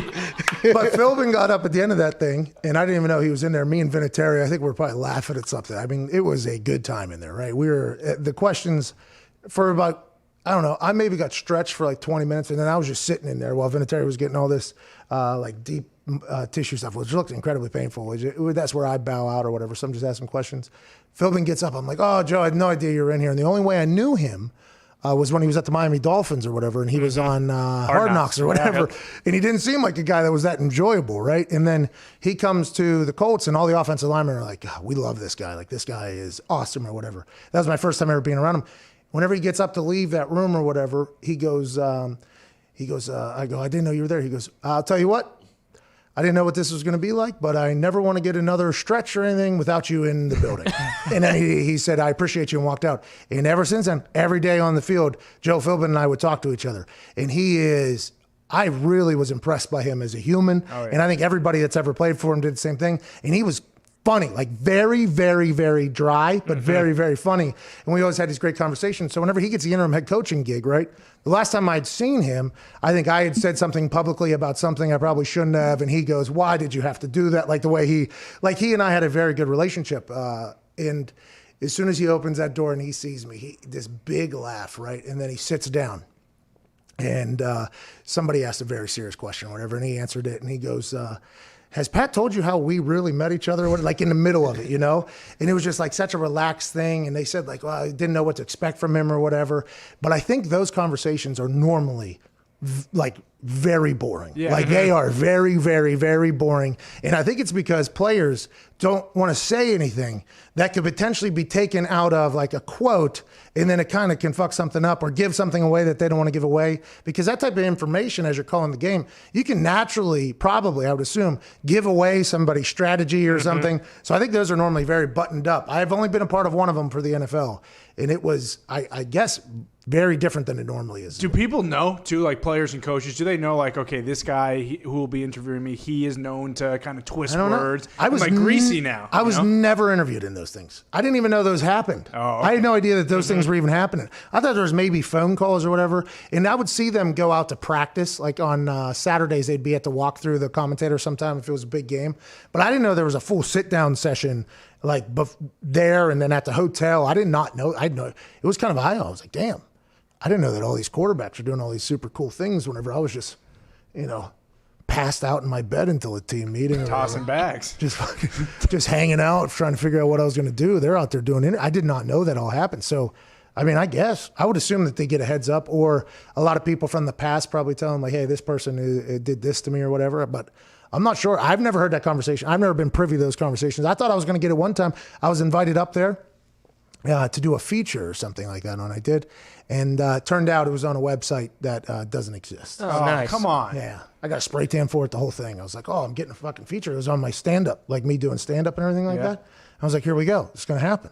And they did a full feature, but it was nobody saw it. Sons of bitches. Should Joe Philbin be the next head coach of the Dallas Cowboys next year? I was a big Joe Philbin fan, man. I don't know how it worked out at the Packers. They lost 31-0 to the Lions at that point, but I think Aaron Rodgers got hurt on play 2 and all that. Yeah. I'm not sure if he wants to be a head. I don't know. I don't know Joe Philbin that well, right? The only thing I know Joe Philbin is if we're around each other, good conversation. But it's not like I'm talking. He was I don't know. I think everybody liked him. No, yeah. From what I remember, like all the players loved him. I believe he was in Green Bay either when they won the Super Bowl or something like that. He used to either be the QB coach or like a quality control coach. But they were never going to. Packers were never going to give it to him. They were going in a completely different direction. But from everything I have heard and like looking at that team, they all loved him. Yeah, too. he was awesome, and I think Aaron potentially picked him as the head coach. Man, give me Philbin. Curtis in California, what's going on, pal? Hey, how's it going, guys? Not too shabby, man. How are you? I'm doing good. Hey, I want to talk to you guys about Justin Herbert and the Chargers and how they're doing after getting their second win of the season. Okay, great question, Curtis. Appreciate that. We all kind of thought, I don't know, I think the betting trend was to bet on them going into Jacksonville or whatever. Herbert's a guy, though. He is so good. It is, I don't know if Gumpy has any nukes about Herbert or anything like that or about the Chargers, but the whole situation revolving around Herbert and Tyrod Taylor is a sad one. Terrible. I mean, it's a sad one, obviously. Unfortunate. Tyrod Taylor goes to the Chargers. He's going to be the guy. Then they end up with the number 6 overall pick. Have to take quarterback. Tyrod Taylor's still a starter. Everybody's telling us that. GM saying that. Head coach is saying that. Tyrod Taylor's the guy. After getting run out of Buffalo to Cleveland, after taking Buffalo to the playoffs for the first time because Sean McDermott wanted to go in a different direction and sitting behind Joe. He's had to run around for his NFL career, and this was a year where, this is going to be Tyrod Taylor's shot. And in Cleveland, obviously, he gets hurt on a Thursday night game. Baker Mayfield comes in, never looks back, all that shit. You know what I mean? So when he gets hurt because the Chargers doctor stabs him with a golf tee in his lung. It was one of those tall golf tees. Yeah. Huge. You know, the one where they, the guys... Long drive ones. Jumbo. Yeah. Jumbo size tee. Stab him in the lung, puncture his lung, right? Which is something that could happen every single time that particular procedure happens. That happens 15 minutes before games because the amount of time that it works for is the exact time of a game. So basically, it has to be done moments before the game so that it hits in at the perfect time and remains a perfect time. And I guess a lot of people have gotten this done, and a lot of people have told us that they knew that was always a potential outcome, but it hadn't happened since like 1995 or something. So for 25 years, this has not happened. Or maybe it has happened, just not to a marquee player that we've heard about or whatever, but this is an anomaly. He gets benched. Herbert gets thrown out there against the Super Bowl champs. And I think everybody saw immediately like, oh, this guy's a dude. Like Justin Herbert, all the questions on whether or not he could handle a big city and an NFL or the NFL and be commanding in the huddle. Or is he too docile to be an NFL quarterback? No. He is not. He's the complete opposite. He celebrates very hard. He seems to be chill. He knocked the motherfucker out. Yep. He is a dude. And I think that sucks for Tyrod Taylor. Tyrod Taylor continues to be put in incredibly unlucky positions. But Justin Herbert is going to be a guy for a long time. Joey Burrow, going to be a guy for a long time. Now we find out for the Miami Dolphins, who selected one pick ahead of the Chargers. And Tom Telesco, GM of the Chargers, on this show said that they were okay with either Tua or Herbert or Joey Burrow. They felt very good about all three. They thought they were all three going to be great. Now we find out if Tua is also going to be a dude with Miami, with a team that is in it in the AFC East all of a sudden. Chargers went down in that game too, and that felt like a game that the Chargers would very much maybe win by one score. Herbert came back, they came storming back, and they ended up winning that game by a lot. That's just like Herbert with Tampa Bay playing against Tom Brady. There was a couple times where if he disappeared or threw a pick or they did a 3 and out or something like that, everybody'd be like, Herbert's good. He's going to be good. He proved he's good. But this is the Tampa Bay Buccaneers. Tom Brady did their thing, which ultimately they did.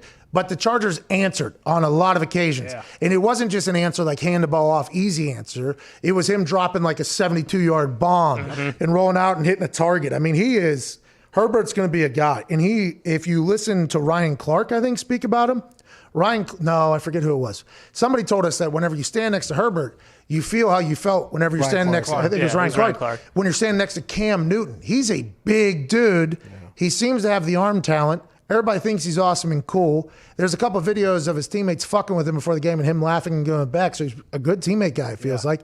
And he's in a wild time with this COVID protocol. I think if you're a Chargers fan, you're like, okay, we got a guy. Now, will you be able to build a team up around him that'll make you go on a run in a very, very tough AFC? I think that is the question to be asked. Well, and their big thing is being able to stay healthy, right? Because it seems like they do have all the pieces they need there to like make a legit run. Now, granted, when you have Mahomes in the division, it gets a little bit tougher. But like they have a lot of pieces in place where if they stay healthy, they could make a run.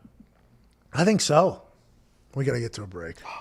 Yeah, that was a good conversation, though. It's all in the health. They changed OCs 3 times at Oregon when he was there, too, I believe. So that's kind of the reason why. He's got Pep Hamilton there as quarterback coach right now. Pep Hamilton, formerly of the D.C. Defenders, the University of Michigan, the Indianapolis Colts. Hell yeah. Stanford. Oh, smart man.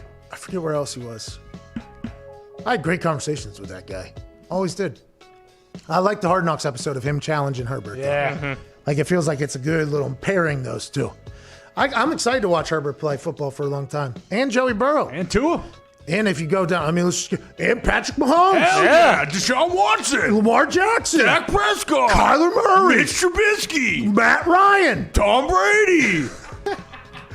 Matt Ryan was the outlier there in the run that we just went on. Oh, I thought Trubisky was. Oh, you shut your mouth. No, Trubisky. Undefeated still. He's going to find a second home, and he's going to be doing that heel dance like Jameis did. You know what I mean? Oh, yeah. Maybe Atlanta. Oh. That heel dance last night, that warm-up thing, Jameis is the best. Jameis is the best. Knowing full well that what he is doing out there is going to be a whole thing. After all the offseason of all the workouts he was doing, for him to do that, I fucking love Jameis Winston at this point. I can't believe a fire didn't start on those feet. They were moving. I thought the turf was just about to ignite. 27 minutes into hour 2. We'll take some more phone calls on the other side and also some updates on some breaking news, if that has happened. Not 100% sure, to be honest with you, but we will find out. 1-888-MAD-DOG-6, 126, almost 127 Eastern Daylight Time here on Sirius XM, Channel 82, Mad Dog Sports Radio.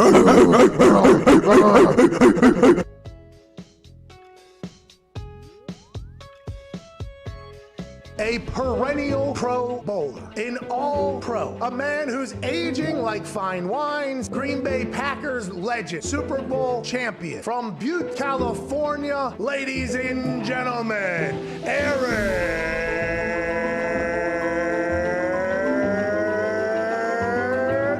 Rodgers! Please tell me that that's going to be a one-time thing. What is the longest you've ever thrown? Yeah, somewhere between 68 and 70, Pat. I don't know, right in that sweet spot. 69 yards is how far you threw it. Nice, congrats. Hell yeah. Hell yeah. Of course you have, by the way. Of course you have. That doesn't get you going for a game? Are you kidding me? No, but I have a funny Creed story. So, in 2007, we're playing the Dallas Cowboys on Thursday night. We're 10-1. I have long hair. I'm a backup. And before the game, we walked down the field, and I don't know if it was on purpose, but our intro song was Creed with Arms Wide Open. I looked to my buddy Nate Weir, who AJ knows Nate really well, and we both said this is going to be a good night. And that was the night I came in off the bench and played pretty well and kind of changed the narrative about me from, possible draft bust to, hey, this guy might be able to play, maybe. Thank you, Creed. Yeah! My kids say, like, oh, if they see him on TV, oh, there's Uncle Aaron, look at that. Oh, Dad, is that Uncle Aaron's dog? I'm like, nah, it's a prop dog. They're like, well, what happens to that? I was like, oh, I think he has it killed after that.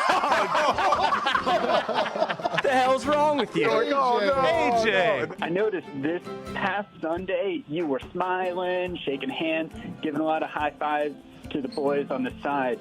What have you seen in this old footage that has rejuvenated your love?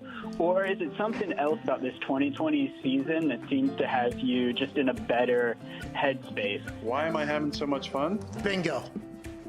I have just a new and increased love of life.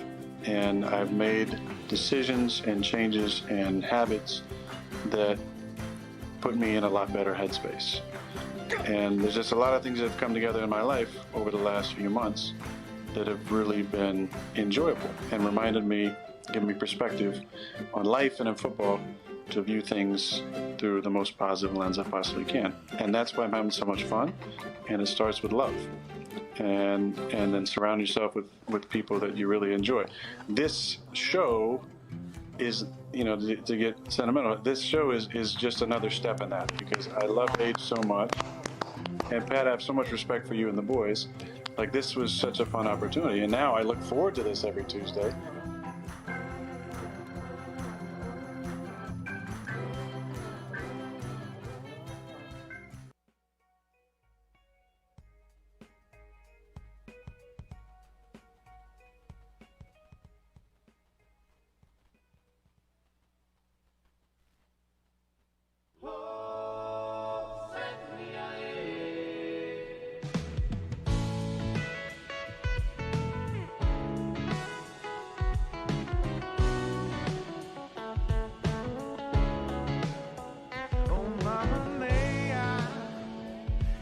Say I got to go. There's this place down by the coast. Oh no. Oh mama, may I? If you say you think you know, well let me show you the way I go. Got a pop top, we can drop it down, take a ride on the way now. So we are young, feels good, let go, get down on the way now. Do not talk about Pat McAfee. Do not talk about Pat McAfee. One fight at a time, fellas. The Pat McAfee Show. That's right. Welcome back. I want to let you know that hour 2 here on this gorgeous Aaron Rodgers Tuesday, October 27th, 2020, is brought to you by the fine folks at Whoop. Whoop is a fitness wearable that provides daily personalized insights to you on your sleep recovery and how much stress you put on your body throughout the day from both your daily activity and the normal stressors of your life. All right. I used Whoop during my lead up to my wedding and my NXT debut. Hell yeah. That might be all the way back. I'll be on NXT tomorrow night. Whoa! What? I've been cooking up some shit. Hey, this is really cool stuff that I've been doing, obviously. Oh, yeah. You know, the wrestling thing is cool because the wrestling fans, they hate me. Oh, yeah. Okay? Because that's what wrestling fans do. Okay? Wrestling fans hate anybody that is potentially doing something they've dreamt of for their entire life. I used to be a wrestling fan, so I understand that feeling. But unlike all those wrestling fans, I can do it. You can't. You suck. Shut up. Yep. You said it. You know what I mean? Sit down. Just sit down and shut up. Yeah. And watch somebody that was in your position not too long ago now go ahead and dominate and appreciate it. Amen. Enjoy One the time. show. But also, they hate me. So I'm allowed to, technically, because they hate me, hate them. Yeah, absolutely. And that's not what I'm about ever. So it's been nice, actually, to be able to have a little bit of a hatred with people. A feud. Undisputed Era, wrestling community. Yeah. Hate them both. There we go. They both stink. It's a blast. It's awesome. Anyways, I'm going to have to get back in shape. Yeah. Oh, yeah. You know, right now I'm just talking, hanging out, but I assume at some point that little scumbag Adam Cole is going to come out and run his stupid little mouth. Oh, yeah. And throw up his stupid little undisputed thing. Loser. And although I am in better shape than all the stooges of Undisputed Era at the moment, Without question. I should be at my tip top for when that situation pops off. Oh, yeah. So that I could potentially bust his skull again. Yeah. Inflict maximum punishment. Kick his soul out of his body, which I've already done.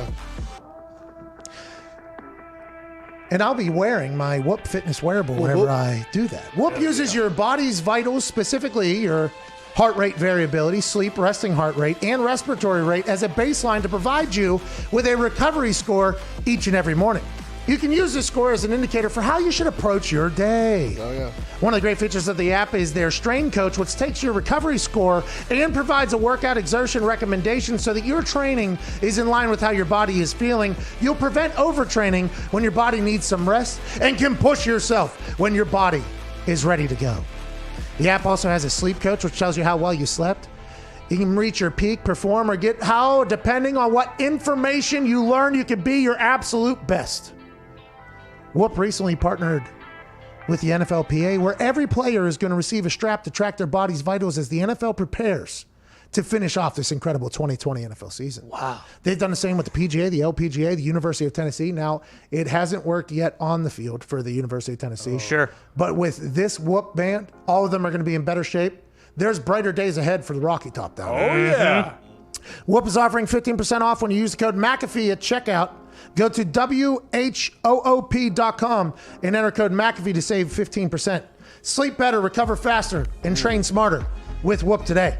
Whoop it up. Whoop, whoop, whoop. whoop, Whoop, whoop. whoop. Whoa, whoop. When you're using the Whoop, you learn so much about yourself. You really do. Yeah, you learn so much about yourself. Yeah. You know those mornings where you're like, oh man, I slept like shit. You open up an app, very easy, and it's like, well, yeah, you actually did. Yeah, you never hit the peak sleep there. You never really got it. You're tossing and turning. We could tell by the sensors that are on your wrist that you're wearing here. Yep. You got about maybe 22 minutes of good sleep. So your current recovery or resting is at like 7 to 10%. So maybe take it easy today. Should have saw my vitals pre-gout and post-gout. Yeah, the gout really raises the vitals, but it teaches you the most about yourself so you can be the best you. Shout out to Whoop, and no shout out to the wrestling community or Undisputed Era. Especially not of that course rat not. fuck Adam Cole. Whoa, what did he do to you? Legit. Well, did you see? Well said. And we all know what he did. Well said. Hey, he could have extended his hand after the match. Let's go shake that hand. Exactly. Exactly. Yeah. Greatest debut match in WWE history. By far. It's a fact. yeah. Numerous folks have said it. He could have said it. What did he do? He flexed on me afterwards. Well, he's a jerk. He is. Scumbag. I mean, you went very heavily on him. Well, he is a Not rat wrong. Yeah, not wrong. Not wrong at all. Not wrong. All right, let's go to Colton in Tisdale. That's a place. fuck. Arizona? Is it? I don't know. I believe so. Tisdale? Yeah. It's in Canada, Saskatchewan. Oh, Of course it is. Tisdale. Regina. Hey, Yeah. over there in Regina. Is that right, Gumpy? Gumpy, you don't know. I said Tisdale. He had no No, idea. don't ask Gumpy. That's what you're Last- supposed to be last here time for, Gumpy- Gump. God damn Jesus. You are our Canada guy. Whenever I say a Canadian city as famous as Tisdale, I would expect a little, hey, there's one in Canada too, pal. Hey, 25 kilometers from Gumpy said- Saskatoon. Oh, yeah. 3 notches left. Stumpy said Tisdale was, or Saskatchewan was in eastern Canada, and that gets you to Tillytown down here. Oh, tell you down. Of course, bro. We've been talking about Tillytown here for a while. Yeah, the Tillies. Yeah. That's what they call the people What do who you live want to But, talk about, Colton? Well, how long is it going to be when tell old Bill's down there in Tampa with the boombox like Lloyd playing outside Tom's house there? Oh. Because it wasn't quite the Robert Kraft alleged happy ending that he thought it was going to be. Oh, I see what you did there. A little tie Allegedly. Shout out to the Canadian hero there. Guy from Tisdale. Tilly's. What is that? What Tilly's is a store, right? Yeah, but if you live in Tisdale, you are Tilly. You are Tilly. What is your town? What do you guys call it? The Vickies. Good question. You don't even know. This dude is from Canada. He's the voice of Canada for our show. Canada, by the way, we have a massive fan base up there Huge because of following. Sirius. Love Canada. Sirius Canada is massive, we learned, and we have been learning. And we got it. I'm like, okay, we got the Canada guy. We'll have him come in. We love him. We enjoy Gumpy. Pat, it's pretty clear you guys hired the wrong Canadian hero. Oh, my God. Was that Bret Hart back there? Holy shit. You know, sitting up in Calgary and I'm listening to you guys and I wonder, why are you wasting the time? Why are you wasting your time? time, Pat. This guy's a phony. Have you ever? Nothing he ever does is real, you know. When people listen to the Hitman, they know that, hey, this guy's a real Canadian, not this phony sitting on a couch. Brett, you're pretty funny and charming. Yeah, Brett, I had no idea that. Whoa. I just heard, the only time I've ever heard any videos of you as of late, it's like you're just bashing somebody, Brett. No, Pat, don't let the negative media, just kind of portray the Hitman in a bad light. I'm a pretty charming guy, What do you think of Hulk Hogan? He's a real piece of shit. That was a video that just came out just a couple of days ago. Yep. I've never met either of them, but happy to know that Bret Hart's just back there sitting on the phone anytime we need to chat with him. What do you think about wrestling, Bret Hart, just in general? What do you think about wrestling? What's your mindset towards that? I got to tell you, Pat, I always thought it was a breath of fresh air when you came in. A guy that really tells a good story. All these guys now, they just move too fast, Pat.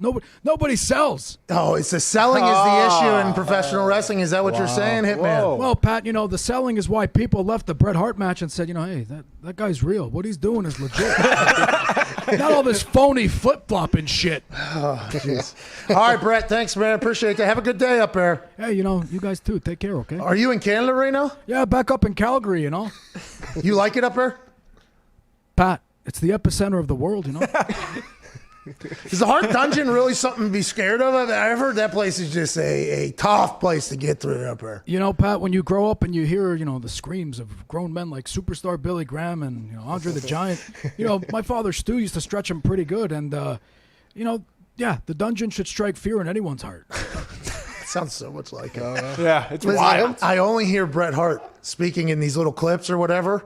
That has to be the best Bret Hart impression going, I think. That has to be. By far. I don't know how many there are, but that has to be at the moment. No impression here. It's not phony. This is real. All right, let's go to Vincent in New Mexico. Thanks, Brett. Appreciate that. The best there is.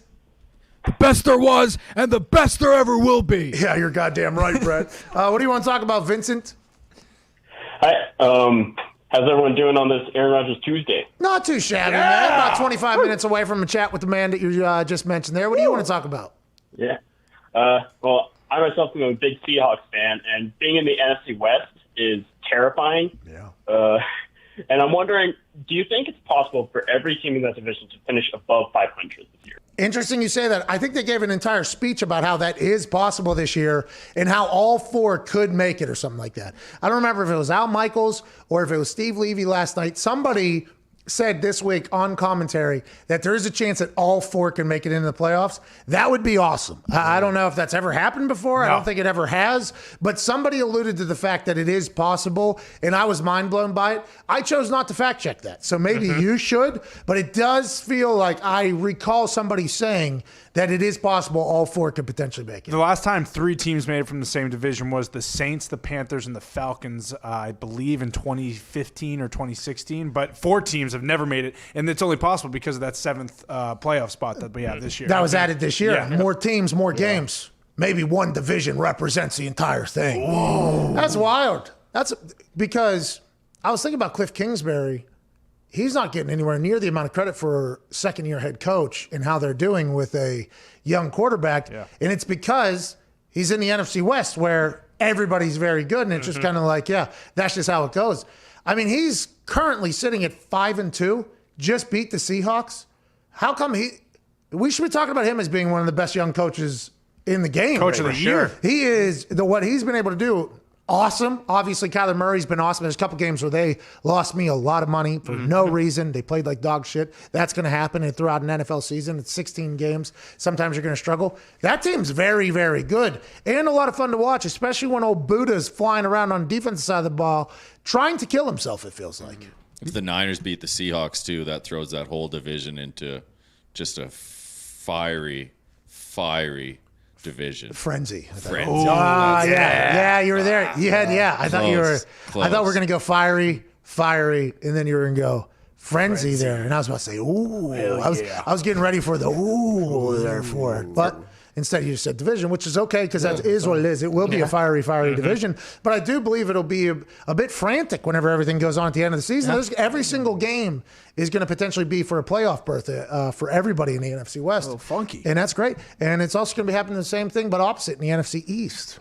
Bad football teams. And that's the division they got to play. Bad football teams. We are a live show, so we should have a sidebar because that's what everybody We've covered a lot of things on there. Let's talk about Mike Nolan of the Dallas Cowboys, defense coordinator, a man who is currently the head of a defense for the Dallas Cowboys that's on pace to give up more points than any team in the history of the NFL. Yep.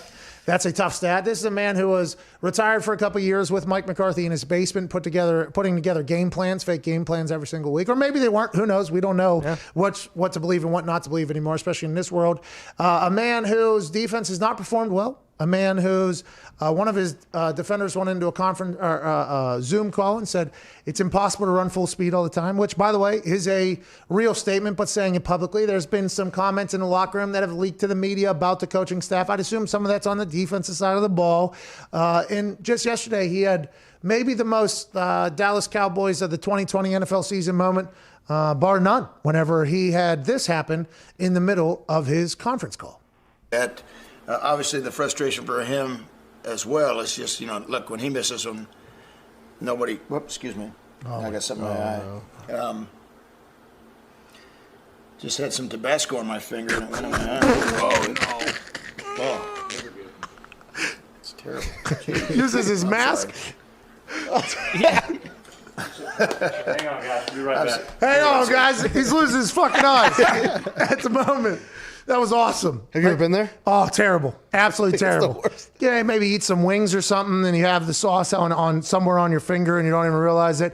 Oh, you got something in your eye. Let me go ahead and wipe that. Oh, what a complete nightmare situation. I've been there, done that with what old Mike Nolan has done. That does not feel good. But the fact that it happened at his Zoom conference call of the day or press conference or whatever just makes it so much more magical for just, the comedy of errors happening from the Dallas Cowboys organization. Now, this is very relatable. Maybe made me like Mike Nolan more than I ever have in the past. Him grabbing for the mask and rubbing it in there. Then him having to stop the entire, and the PR press, sorry guys, you see him right now. You've been here. You have been here. He is struggling. It is a wild time to be a part of the Dallas Cowboys organization. Just a comedy of errors. I assumed that Mike McCarthy just had Dixie cups full of hot sauce laying around for people to drink instead of like Gatorade around the facility and everything. I know Hey, get your piss on. Yeah, Let's exactly. wake it up a little bit around here. Okay, you guys want to leak information? Cool. Everybody's got to do 20 shots of Tabasco. Is that the best way to get out of an interview, though? Just rub your eye with hot sauce? Just rub it. You remember when Steve-O used to fucking just take the lemons? Oh, God. Squirt him in his Squirt eyes. them in there. He snorts salt and they do a shot of tequila or whatever. Oh, What do they call it? The man shot? is that what you guys call it in Canada? No, that's what he called it. Oh, okay. I thought that was like, what did we call it? Like Canada thing. I was about to be pumped up about that. Yeah, that's insane. We did those a couple times, obviously. You have to. But, Really? Not great. yeah, I do believe How's it. the lime in the eye feel? It's god awful. Yeah. It's not good. And the next day you got like the whole thing. You got to do Still that sore. You got to do a lot of that fast. I mean, obviously, I've been a part of situations where I was walking down the wrong street at the wrong time, and pepper spray has happened. That's that's worse. that is the breathing. A lot of people talk about the eyes. Breathing it in is also terrible. It doesn't get talked. Everybody talks about dump milk on the eyes or whatever, but what am I doing for my lungs down here? Feels like I'm dying, cuz. Feels like I'm dying. For the Cowboys, why aren't we sanitizing after we're eating, boys? I mean, How many times are we washing our hands? And it's like, look, you're not sanitizing. Do they even know that the election's next week and that you got to go out there and vote? I didn't hear Nolan say anything about that. Please go vote at all. Do the Cowboys even know what it takes that It takes us all. takes us all? Takes all of us. Second one. Yeah, it takes all of us. It does take all of us. It takes all of us. And Mike Nolan's over there not washing his damn hands after he eats something with the hot hell? sauce. Can't do it. What the hell? Won't do it. Is Mike Nolan trying to get out of the season by trying to get either Tabasco eyes or COVID? Sanitize your damn hands. Speaking of, depending on the result of Tone Diggs' rapid result thing, we should potentially think about just spraying down everything he With touches. Tabasco sauce? Yeah, that seems to be the killer. Burn it alive. Speaking of vote, please go to @VivaLazito's poll and vote on that thing. What is the poll of the day, and what are the current standings, Mr. Zito? Excited to hear how you read these. Yep. So who's the worst coach in the NFL? Question mark. Mike Zimmer last at 2.1%. Look at this. Look at this. Yep. Look at this. Matt Nagy at 7.7%. Mike McCarthy at 13.2%. And Adam Gase 77%. Okay. We're not clapping at Adam Gase being voted No, worse. no. We're talking at the delivery by Zeke of his Performance. big ass poll. Brilliant. Biggest poll. How many people have voted? With over 31,000 votes. Is that massive? Is that the biggest vote thing going in America right now? I would Biggest say. I've ever seen. Sure feels like it. Make sure to vote. Register to vote. Register to vote today. How about that Pete Carroll one? No game plan. All right, Todd, Russ, tell him. not doing their house. Hey, listen, you should vote. Obviously, hey, you vote. 1 week. Vote. You don't need us telling you though. You've heard it. Rock the vote. Oh man, SoFi Stadium was preaching that pretty hard last night. Yeah, too. it's big. The NFL is all in on the voting, Yeah. which, by the way, everybody vote. seems to be at this point. Rightfully so. But if it wasn't for that one piece of content, I wouldn't have voted. You know, it's that one piece that one person made. I hear you. That's saving the fucking world. That person. Yeah. Register to vote. Fucking duck. I mean, it really was. That, for me, That got me to go. That was the moment. for being serious. Kind of all wishy-washy, and then you hear register to vote. It's like, all right, well, I have to. God damn it. Okay. I went on my phone right there. Yeah. Oh my god. Every time you open Instagram too, at the top, it's like, have right you there. yet? 7 days. Oh man. Like, you know, can I just keep politics out of anything? No, can't. cannot. Oh, yeah. It's like, well, I'm too dumb. So hopefully everybody that's telling me to register to vote will let me know where I'm supposed to vote so I don't fuck up the country. Because I feel like that is like, yo, I don't know. Register to vote. Duck's our guy too. He does not deserve that. But that's Steelers video that they put out where it was it's all these messages. Hey, and it worked. And then at the got you. Got me. That's the only reason I'm voting. Let's go to Ken in Georgia. Ken, we hope that you register to vote. What do you want to talk about, brother? Hey, can you guys hear me? Yeah, we can hear you loud and clear, brother. What do you want to talk about? Oh, well, I guess we can talk about the piss poor performance from that fraud of a team yesterday called the Bears. Look at you. You're so He's kind of quiet. smart. I think he's at work. Like, he wants to get this off his chest. He's in the middle of something, though. He's had to keep it down a little bit. Yeah, no, you're right. I am at work. I had to walk out because I'm just so fucking pissed. And if anyone calls Matt Nagy an offensive guru or an offensive genius again, just stop. He's an offensive stooge is what he is. Hey, You know what? I don't know how much longer until the defense starts to realize it, just like last year when they gave up, but it was just like, what the fuck are we supposed to do with this offense? How much more do you want me to try? Like Hakeem Nicks, Khalil Mack, Eddie Jackson, eventually they're just going to be like, why am I still here? With what the Chicago Bears are doing. He said, at what point do you think these studs on the defense say, I don't want to deal with this ineptitude of the offense of Chicago Bears? Now, last night, Ken, I would like you to give a little bit of credit to Johnny Hecker's ability to put the Bears in a terrible position and for them to have their backs against the wall at all times last night with 5 punts inside the 5. Okay, let's give a little bit of credit for that. Now, on the flip side, there was a red zone interception that happened. There was some other things that took place last night that you go, wow, this team stinks. And what are they judging? Are they judging Nick Foles against Mitchell Trubisky's outcome at this point, or is that not a conversation anymore? Will the offense be able to get going? But they're at 5-2, Zeke. You and Ken need to know they're at 5-2 right now. You should be feeling good. You should be feeling good about it. I do feel good, but last night those play calls were god awful, though. I will give them that. Zito, football doctor, says play calls are bad. I like that. It was bad. The 4th and 1, just that was the most insane thing I've seen in my life. There was a couple situations last night where you go, wow, this is interesting. And we talked to Michael Lombardi last hour, football guru, basically. He said that Nagy loves doing a triple reverse when he needs 1 yard. In Chicago, he goes, your team has to kind of obviously take the personality of the head coach, but also the city it plays in. Chicago's a tough place, and he thinks that the misdirection, all the misdirection stuff, it doesn't really fit the Bears type. He said, you need a yard. So at some point, you're going to have to fight some. Like, at some point, you're going to have to go and get it. And it just feels like whether it's that or anything else that's going on, is it the quarterbacks, is it the personnel around, that Chicago Bears offense, because you have such a good defense, is always going to be talked about as, oh, they're the ones that let them down, that didn't let them get to where they ultimately wanted to go, which is the Super Bowl. But at 5-2, it's hard to really be that upset. Now, if they lose the next 6 straight, and it's like, okay, now we're 5-8, it's like, okay, every conversation that Ken had down down in Georgia with his friends. Zito had behind closed doors, but won't say it publicly because he doesn't want to put a bad image out there or anything like that. And all the other Bears fans, then those things are going to get very, very, very loud. At what point does the shine of being like an Andy Reid disciple wear off on him when it's like, okay, this guy had fucking Andy Reid?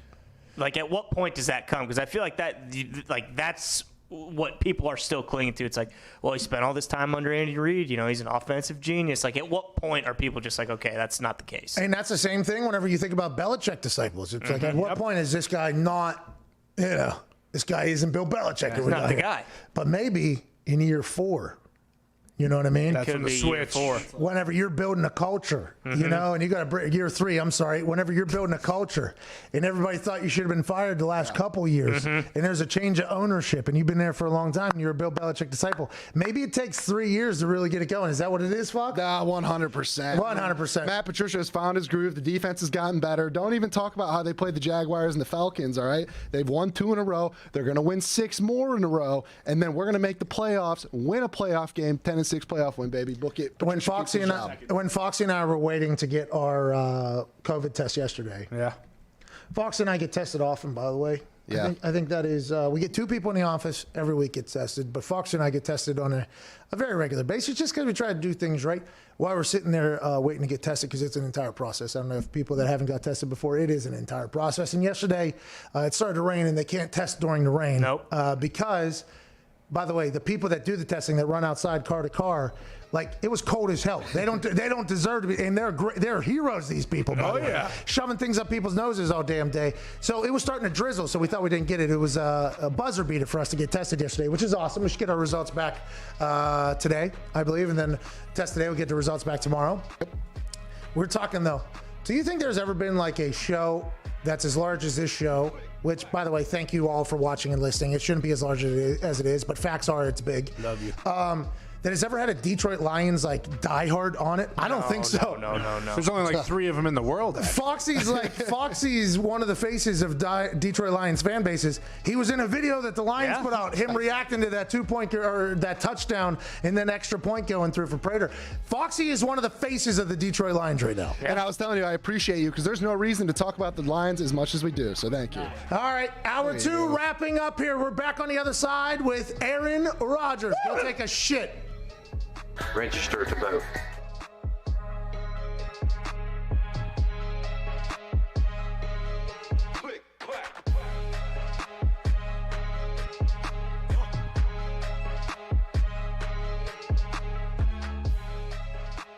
Hey, I got something big cooking, pal. By the way, maybe worthy of... Oh! 1, 2. Easy, Don't do it. Don't do it. Don't do it. I'm not doing it. Yeah. Oh! Smart. I'd like to say this place looks like absolute dog crap with all of you humans in here this evening. This would have looked much better without you. I was in a building that didn't have any fans. The place was fantastic. I'm very much a checkers player. Me and my grandma have played my entire life. I want to get over whatever's right in front of me, and I want to get king, bitch, as quick as boom, boom, boom. This particular fashion, I'm playing chess right now. There are pieces being moved over the puzzle that are going to be awesome. There's a big brain in between these ears.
This is the start of something very special. And a lot of people are probably wondering, how did we get here? We will get to that at some point. Just know that us three are the new kings of this brand. Us three are unstoppable. Us three are nowhere near done with what we're going to do to all of NXT. Have a great night. We're the greatest. You suck. Cheers.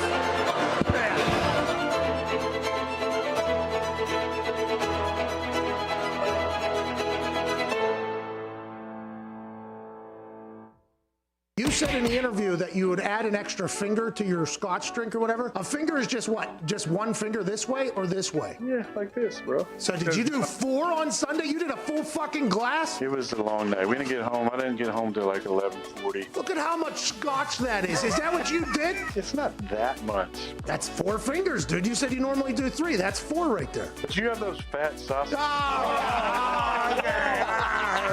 It hasn't been cordial over the years between me and Sue. You know, we've had some battles over the years. I think I mentioned that he got frozen feet and didn't realize he was stepping on my calf. He also stomped on one of my teammates at one point. I was under the impression that we were going to have a conversation after the game. And there might have been some loss in translation, whether or not he was talking about the, see you at the bus conversation. I thought it seemed more like, hey, let's have a little, come to Jesus moment. I was looking for that conversation. I didn't know how it was going to go. I didn't think it was going to, look, I'm not going to play number 2.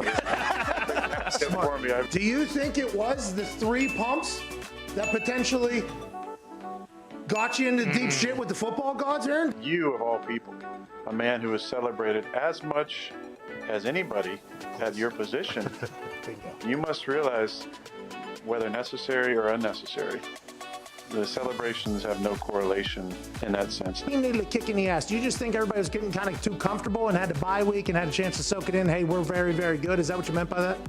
I mean, I think we all need that a little bit. When the complacency starts to sink in and you start kind of feeling yourself a little bit, it's always good to kind of get knocked down. And I think it can be a good thing. I'm not saying, look, nobody wants to lose to fucking figure things out. Great teams have consistent habits. And so we got to keep doing the things that got us to 4-0 in order to get back to where we want to be. Here, here, huh? Yeah. Here. Attaboy, Aaron!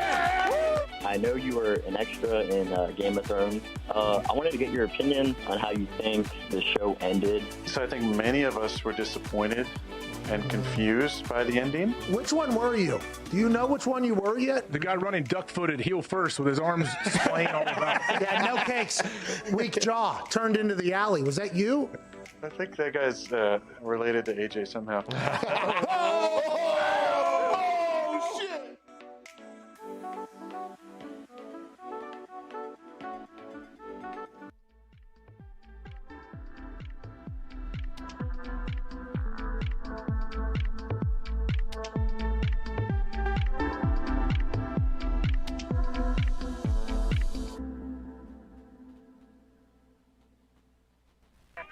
The Pat McAfee Show. There'll be no rules for our guests, for us, for the things we can talk about.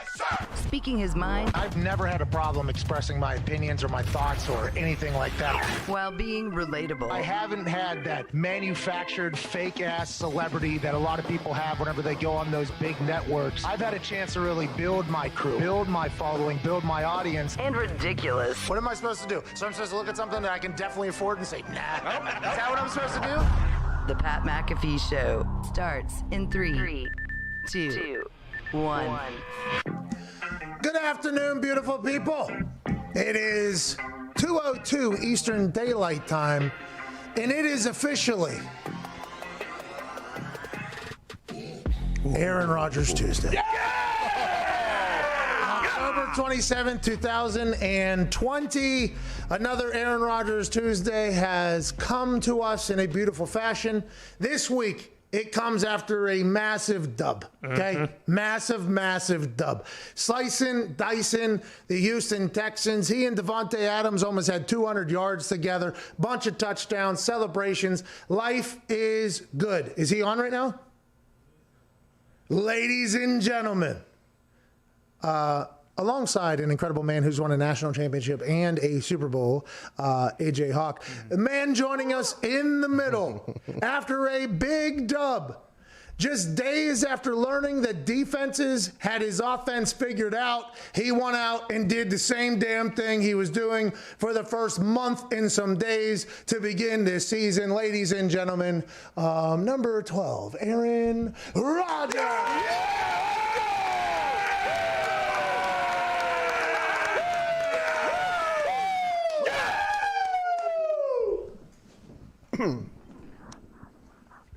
Okay, there we go. Did you hear everything that just happened? We just went ape shit in here for you. No, I just blacked out. I blacked out, and I'm not sure what happened. Oh, come on. Do you want us to do it? We could do this from the jump if you'd like. We don't have time. Let's get to it. Have AJ do it. Have AJ. Actually.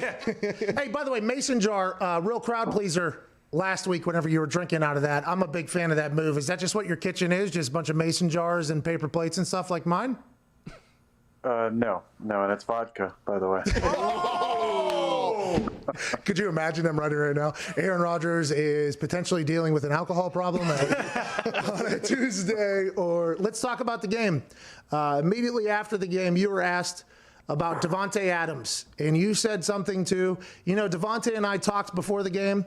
And we knew or something, there was some conversation that was had, and you guys knew. It seemed like you two were able to do whatever the hell you wanted on Sunday with the Texans. Did you know that going in, and what was that conversation with Davante like? No, I don't think we knew that going in. I think it was more just a feeling that based on Aaron Jones being out and Bakhtiari not playing, and obviously their offense having so much success last week against Tennessee, I just felt like we were going to have a big game. And it's just what happens sometimes. You're sitting in the locker room. It's strange. I mean, that locker room had, the plexiglass up between every single locker, so you don't really see guys' faces. So I wasn't quite sure where he was at, but just sent him a little reminder that I was going to need him in a big way, and I felt really good about things. He obviously felt the same way.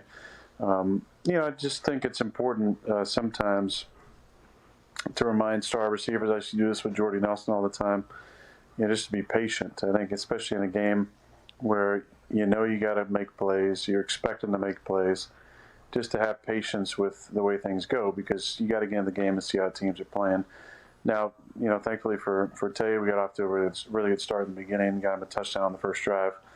But we had a couple real subtle adjustments in the game that really made the stats look better. He's such a talented guy. I mean, he does so much. A couple times he was so damn wide open. You're just trying to not miss him with the ball. But him and I have been in a really good groove. And 2 days ago was just kind of the culmination of a really good week of practice and good communication, even on an hour before the game. Hey, Aaron, can it sometimes hinder a quarterback if you have a stud receiver that you are thinking like, hey, I got to go to this guy? And I only bring this up because their whole Baker Mayfield, Odell Beckham Jr. situation, Dan Orlovsky actually explained it very well, I think, on whatever NFL Live he was on. He said sometimes he saw Matt Stafford get in this situation with Calvin Johnson, like, hey, I got to, in your mind, like, I got to make sure I push the ball to Calvin, but then it kind of takes away you being able to go through your progressions. And then when he's out, you can kind of free up and see everything. Is that a real thing? I don't know. I don't think any quarterback looks at it like that. I really don't. I just think that's the wrong way to play. If you are, there's a difference in my opinion between Was there outside pressure though, Aaron? Think about like you don't have pressure, but if you're a lower stature quarterback, they're going to want you to throw to this stud they brought in. I see what you're saying, Agent, and I'm not saying it's not a real thing. You're stupid, AJ. I'll say it. You go on with your answer. I'm sorry about that. But look, there's a reason that guy is that guy. It's because he's probably open a lot and open to a Calvin Johnson. In his heyday was different than most receivers, and open for Odell is different for most receivers, and open for Davante. I just think that there's certain guys who just have that special star quality. Like Julio, so you do feed them, intentionally sometimes, because they have usually a bigger catch radius. They have the ability to run more routes. So I don't think you're really necessarily fighting that. I just think whether you're not in the rhythm yet or not in the groove yet, or you guys need a spark, those are the type of guys that you want to go to in those situations. Now, we started off hot and kind of kept it going the entire game, but there's been times in my career where I need a play and it happened in the Super Bowl. I felt like we were just a little bit off. I was maybe running a little high emotionally, and we called a screen pass on 3rd and 1, and I alerted the go route outside of Jordy Nelson for a touchdown, and that settled me down. I think it settled our offense down, and we went on to win the game. So sometimes you do make subtle adjustments, and people might say it's forcing, and for the offense and for yourself, it's a way to kind of settle into a group because those guys are so talented. By the way, shout out to you just calling your own play in the Super Bowl, saying I need to throw a deep ball here. Mm-hmm. That's awesome. I wish I would have done that in the Super Bowl. It would have been cool if I just looked out at the gunner and said, "Hey, fucking go, pal." That would have been beautiful. Would have been a magical moment, and maybe that's why you are you and I am me. You said that maybe you're a bit high emotionally or whatever. It is because we always see you laughing. It always seems like you're laughing, having a great time. Is that a conscious effort by you? Like, I am a better me whenever I'm having a good time. Because for me, it was like whenever I was like either super focused or something like that, I would overthink it or whatever. I had to be very relaxed. Was that something that you kind of realized about yourself? Well, Pat, I just think it's the moment in the Super Bowl, and we all played and won. It's just a different feeling. The emotions are higher, the adrenaline's going, the nerves are higher, and you kind of just want to get that first, big play to settle everything in, I think. And we had taken a couple shots and missed them, and I just felt like, we had press coverage on him and liked the matchup and just wanted to at least give it a look. And based on his initial release, he was probably going to be a yard or two on top, and hit him in a good spot, and the rest is kind of history there. But I just think it doesn't matter. I'm in my 16th season. We always need that kind of first play to get settled into the game.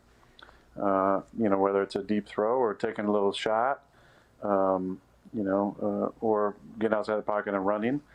There's always that play that kind of settles you into the game. Less nerves, I think, the older you get because you're more used to it. But if you don't have nerves out there, I think you need to maybe focus in and realize it's game time. I always thought I was mentally weak because I felt that even like whenever I was at the top, when I was doing very well, I mean, what Johnny Hecker did last night might be the new top of everything, whatever. That was unbelievable. But whenever I would go out there for the first time, even whenever I knew I was nervous, like I would get like a little bit, not nervous, but like I was like anxious to get the first one. I'm like, man, what a mentally weak son of a bitch you are. It turns out everybody does. That's good news, by the way. I just learned something about me that I'm not. So I appreciate you saying what you just said, right? Yeah, you can write that in your dream journal later. Yeah, I'll write that down. I don't suck. That's good news. I'm not a mentally weak guy. That's great news for me. Hey, Aaron, what about that? So that play to Jordy, you say 3rd and 1 screen called. I don't know if you're not confirming or denying that you agree with that call on the screen, but let's say you throw it out there to Jordy and you don't connect. What's that conversation like on the sideline? Big Mike. It's one of those things where you better make it work if you're going to do that. And, there's times in all games like that. You have to understand the consequences and trust your instincts. We had multiple plays in the game against Houston. This happens all the time where you make subtle adjustments and you make it work, or you must have a good reason why you did something. I think the beauty in play caller quarterback relations is there has to be trust. There has to be trust coming in to execute the play called, and trust that if I see something that it's, in my opinion, what's going to put us in the best situation. Like the touchdown to Devontae, where he absolutely smoked him off the line. That was an adjustment that actually went back to a conversation from earlier in the season with Devontae. I believe we were playing Detroit, and we talked about a route adjustment versus press when he was number 2 in the slot in a two-man stack. And in the moment, I saw the alignment. I didn't necessarily expect the safety to go double weak like he did away from Devontae, but I made just a subtle little adjustment to Darius and to Devontae, and obviously Devontae smoked them off the line and created about 6 yards separation, and I underthrew him by about 4 yards, so I still gave him a 2-yard window to break free. Smart. But there has to be trust there from coach to me, and also understanding when is a good time to do that and when is the time to to kind of go through your progression and trust the nature of the play. The risk-reward factor is an ultimate balance that you have to do, I guess, in everything, especially whenever it comes to your relationship with LaFleur, who a lot of people wanted you two to hate each other early, and that has kind of settled off in the conversation. But last night, it was alleged, okay, Brian Griese, I believe, said something, and you heard this, obviously. Brian Griese said something on the yeah, you did. You heard it. So Brian Griese said last night on the game that Nick Foles told him or told them that sometimes a call will come in for a play and he knows that he has no chance because he doesn't have enough time for the thing or whatever. So basically, the way Brian Griese delivered it was like, Foles told us last night that Nagy was sending some plays that he knows isn't going to work because he's not going to have enough time. And then Nagy came out and said, well, Nick Foles never told me that. And now Nick Foles has said, well, that was a misquote. But let's forget about the misquote that happens between interview of quarterback and commentator, which I'm sure there's a couple stories that you have for that, but we don't have to talk about that. Is that what the conversation you and LaFleur had this offseason, where you go through the offense and you say, like, hey, I think in this situation this happens? Like, is that the play caller quarterback relationship? You two literally have to be tied at the hip, right? And if there's any type of tension at all, it's not going to work. Yeah, I think the tension is released through the conversations, whether it's during the week, it's situational conversations about third down plays that we like. And,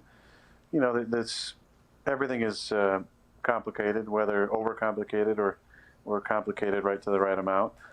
As far as the analytics part and the breaking down of each section of third down and of the field, really, we have different areas of the field where we, break down tendencies and stuff we like calling in certain spots, and there has to be a conversation about all those things.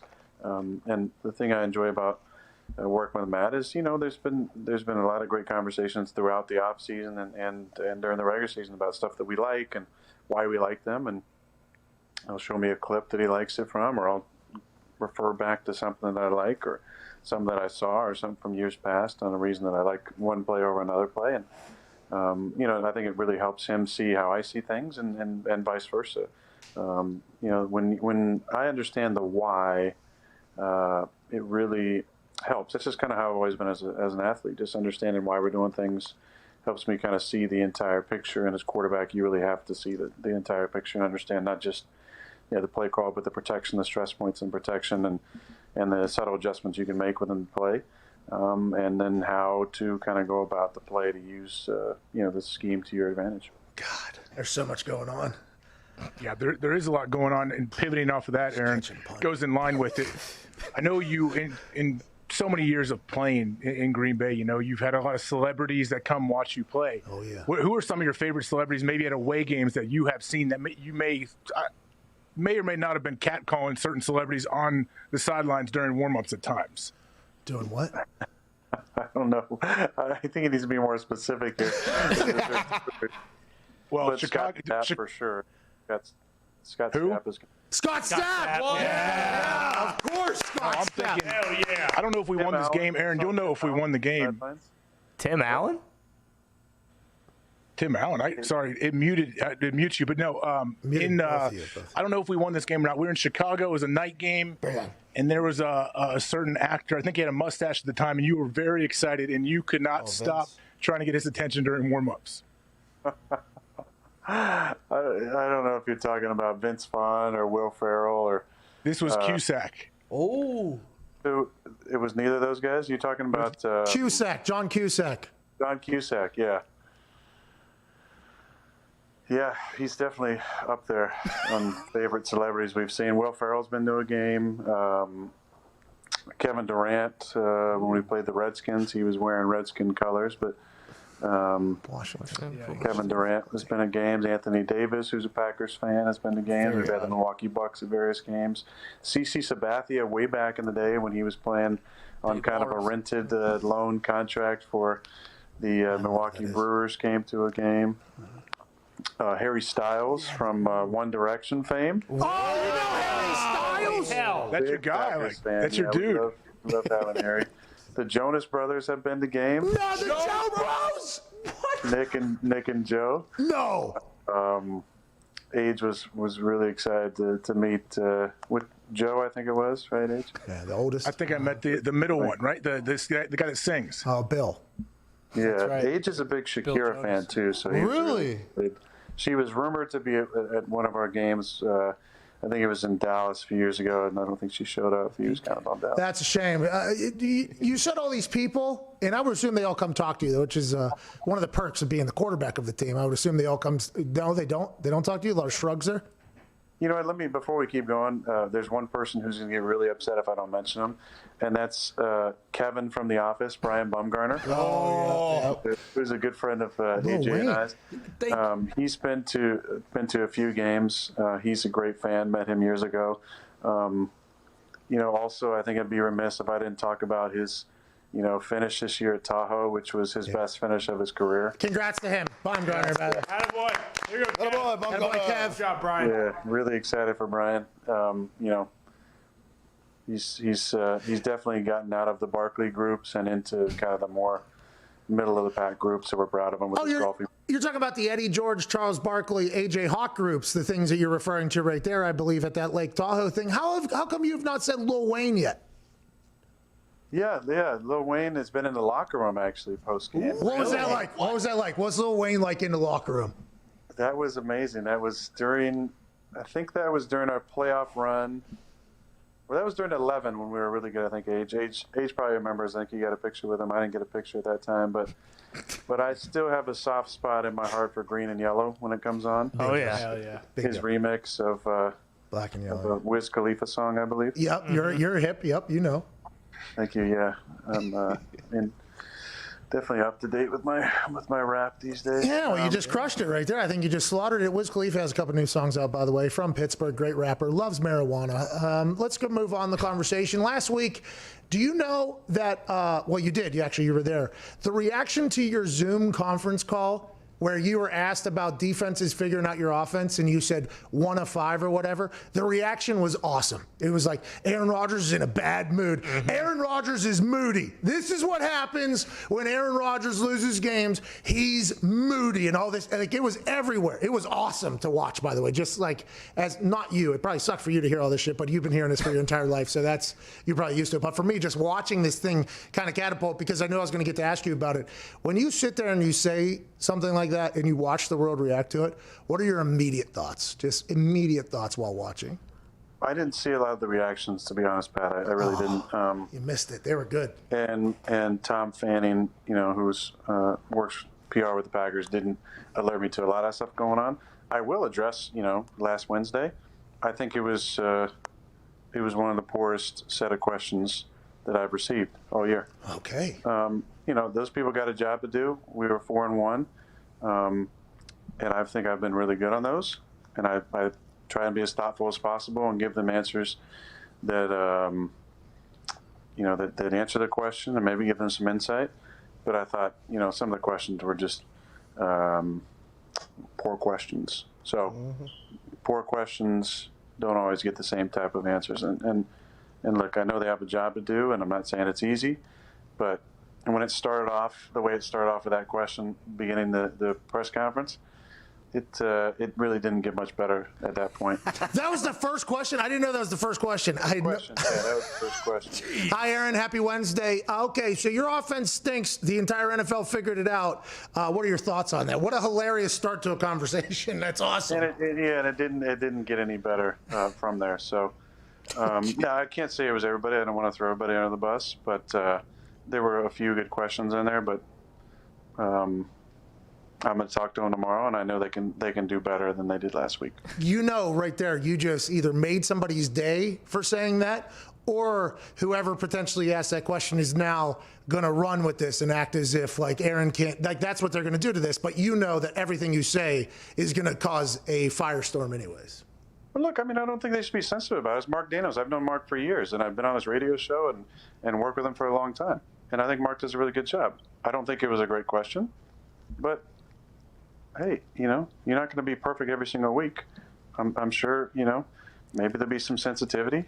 I'm guessing he'll probably ask a little better question this week. But I have nothing against Mark at all. I just didn't think it was a great question. I respect it. Well, maybe to them it was. Maybe that's what they want. They wanted a strong reaction from you.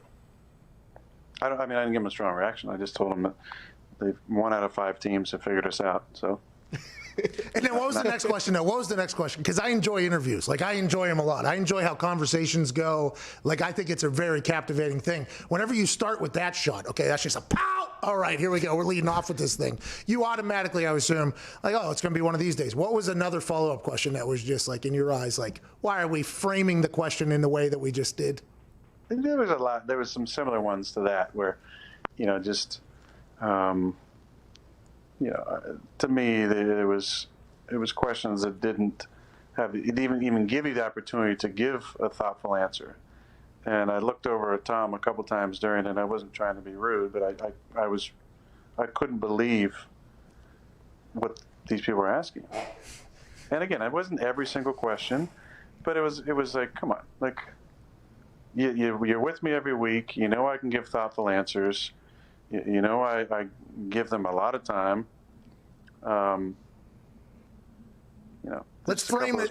It's all in your framing, too. You can ask anything, I've learned. It's all in how you frame the question. You know what I mean? Like, the framing of the question is your opinion on what the answer is going to be, right? So, or what the answer should be. And it's a very interesting tactic because you can really lead people into a certain. You watch Dateline or whatever. Those investigators that are asking the questions, they just walk the person right through every fucked up thing that they did. They just walk them right through it. It's the same thing whenever you talk about a conversation. I'm excited to hear how it goes tomorrow, Chipper Aaron Rodgers. You know what I mean? Like, I can't wait to hear how it goes over there, man. Well, let's just wait and see if they, if Bob Domofsky tries to, project onto me that I'm in a bad mood again. By the way, is that not the most irritating thing ever? Are you okay? Yeah, I'm okay. Are you okay? Are you sure you're okay? It seems like you're not. My wife, I'll ask her every once in a while, like, are you in a good mood or whatever? She's like, yeah. And I'm like, are you sure you're in a good mood? She's like, all right, now you're getting me in the bag. I'm like, all right, I'll shut the fuck up. I will walk it away, I guess. Ty, what's going on? Aaron, last week there was an article that came out about your quarterback room over the course of your career, and I was just curious. Everyone knows you have arguably the single greatest game in Jeopardy history. Which of your backups had the toughest weekly exam, and what kind of questions were typically toughest for you? Ooh. Oh, man. Yeah. Matt Flynn really started doing a lot of those, making some really, really good tests. His were, about 3 football questions and then about 20 pop culture trivia questions. I have obviously a few kind of zones where I'm really good, whether it's history. When pop culture stuff, I'm pretty good with music, South Park, TV shows, movies. What a direct genre there. So he would really try and stump me on certain things, but he was good at tests. The thing I love that I always try to get them to do is put some fun facts on there. So do some research on the other team, the DBs. Give me some, potential trash talking material about certain guys. Maybe it's a childhood nickname that they weren't too keen on, or maybe some sort of thing that said or did that you can use against them. I'm not talking about like a mean trash talk way necessarily, but just something you could maybe rib them about during a TV timeout. That'd be fun. And I would say I used many of those little fun facts over the years, or maybe we just have some laughs on the sidelines. But every now and then you kind of throw one of those out there, and the guys be pretty surprised that that research is being done. So a big shout out to Matt Flynn and Graham Harrell.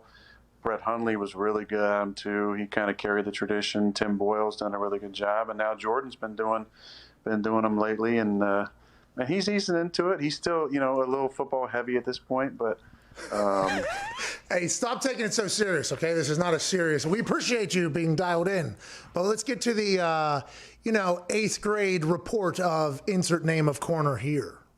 Yeah, exactly. That's what we're going for. So I heard in that same article. I didn't read the entire thing. I should have probably. I guess it sounded awesome. I read your article. Yeah, well, that article, and I texted with Graham Harrell afterwards. There was some liberties taken for sure. Okay, that's why I didn't want to read it, by the way, because I didn't want to, I heard you're a bad flip cup player. That makes no sense at all, because with how good you are at throwing a football. Again, that's a total lie. Graham Harrell had no idea how to play flip cup. Okay. Wow. Okay. I figured. What he's talking about. All right, I heard that because I didn't read the article. I don't do a lot of the reading. Okay, which isn't something to brag about. Okay, kids, read your books. I never have, but read your books. And I was given some information because we're a big flip cup town where we come from, big flip cup town. It's the best drinking game. It brings the entire place to its feet. Beer pong, you only got 2 people performing. You go 7-on-7 with flip cup. It can be an electric atmosphere. It's always been my favorite drinking game. And whenever I heard that you were terrible at it, I was so bummed. I don't think I was bummed for like 20, 25 minutes, didn't leave my office. And now I'm very happy to hear that that's not the case. I'm thankful you got out of there, man. Your spirits lifted. Came up. You got back to your trash talking about wrestling that I saw earlier. I'm excited to see what happens with that. I thought maybe you're going to call out AJ to be a partner of yours and get him involved. He's long wanted to follow in the footsteps of his heroes like Macho Man, Randy Savage, Hulk Hogan. I mean, he's done probably as many drugs as those guys. So.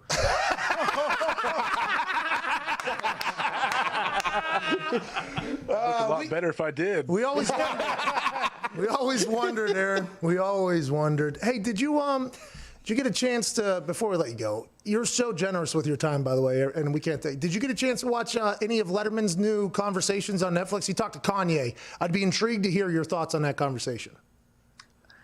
I haven't seen it yet, and I did see this week. I'm a big fan of Joe Rogan. And I saw he also talked to Kanye podcast. Yeah. So I haven't seen it yet. It's definitely on my watch list. I did get to watch Borat too. Ooh, how was it? What are your thoughts on it? Have you guys seen it yet? No, not yet. A lot of my teammates and a couple coaches who saw it said it was better than Borat 1. Now, also, 2006, a lot of those people were, even some of the coaches were probably in high school or middle school or elementary school. I was not. I was in the NFL at 22. I loved Borat 1. I thought Borat 2 was really, really funny. Not as funny as the first one. Oh, wow. What a review right here of Borat. But I mean, look, but it's not a knock on Borat 2. Borat 1 just was so ridiculous, and I'm a fan of the Ali G show from way back. Way back. Way back. So I just thought, it was tough because Borat the character is so well known. Even when they showed him Borat 2, like people recognized him on the street. Obviously he's wearing the same gray suit, but and then I hadn't seen this yet, but I went back and watched the first episode of Who Is America. Oh, yeah, his other show? What's that? That is.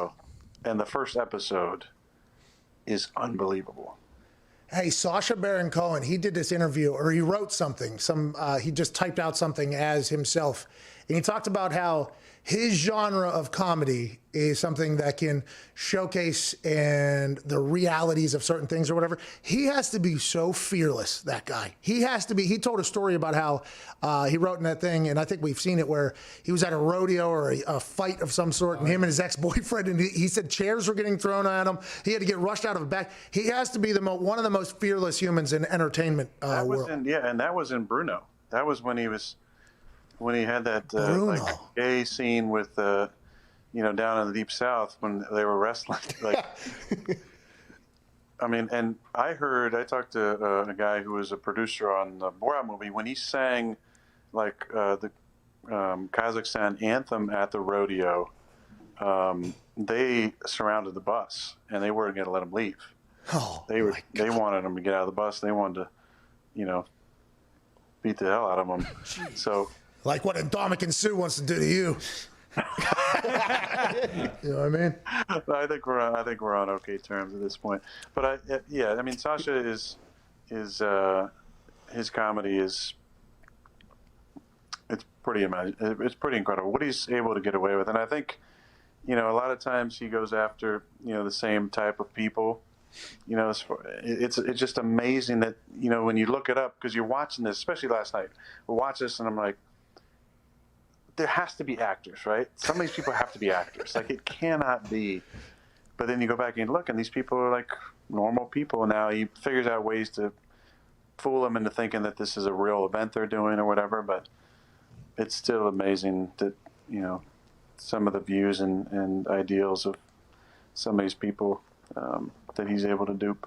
Yeah, humans. Interesting species. Final thing for me, I haven't seen the movie. I've only seen what's getting at a bunch of pub. What was Rudy Giuliani doing when he untucked his shirt? What is that? That was all over the internet. That's all I hear about the movie. I don't know anything else. Yeah, he was doing an interview with what he thought was a young journalist, and it's in a hotel room. It's Borat's daughter in the movie, right? And the whole premise is that he's, in order to get out of the work camp that he's been put in, because Borat embarrassed the country, he has to make this like grand gesture to someone in America. So he was bringing the minister of something. I don't know if it was film or whatever. And Wait, is this spoilers right here?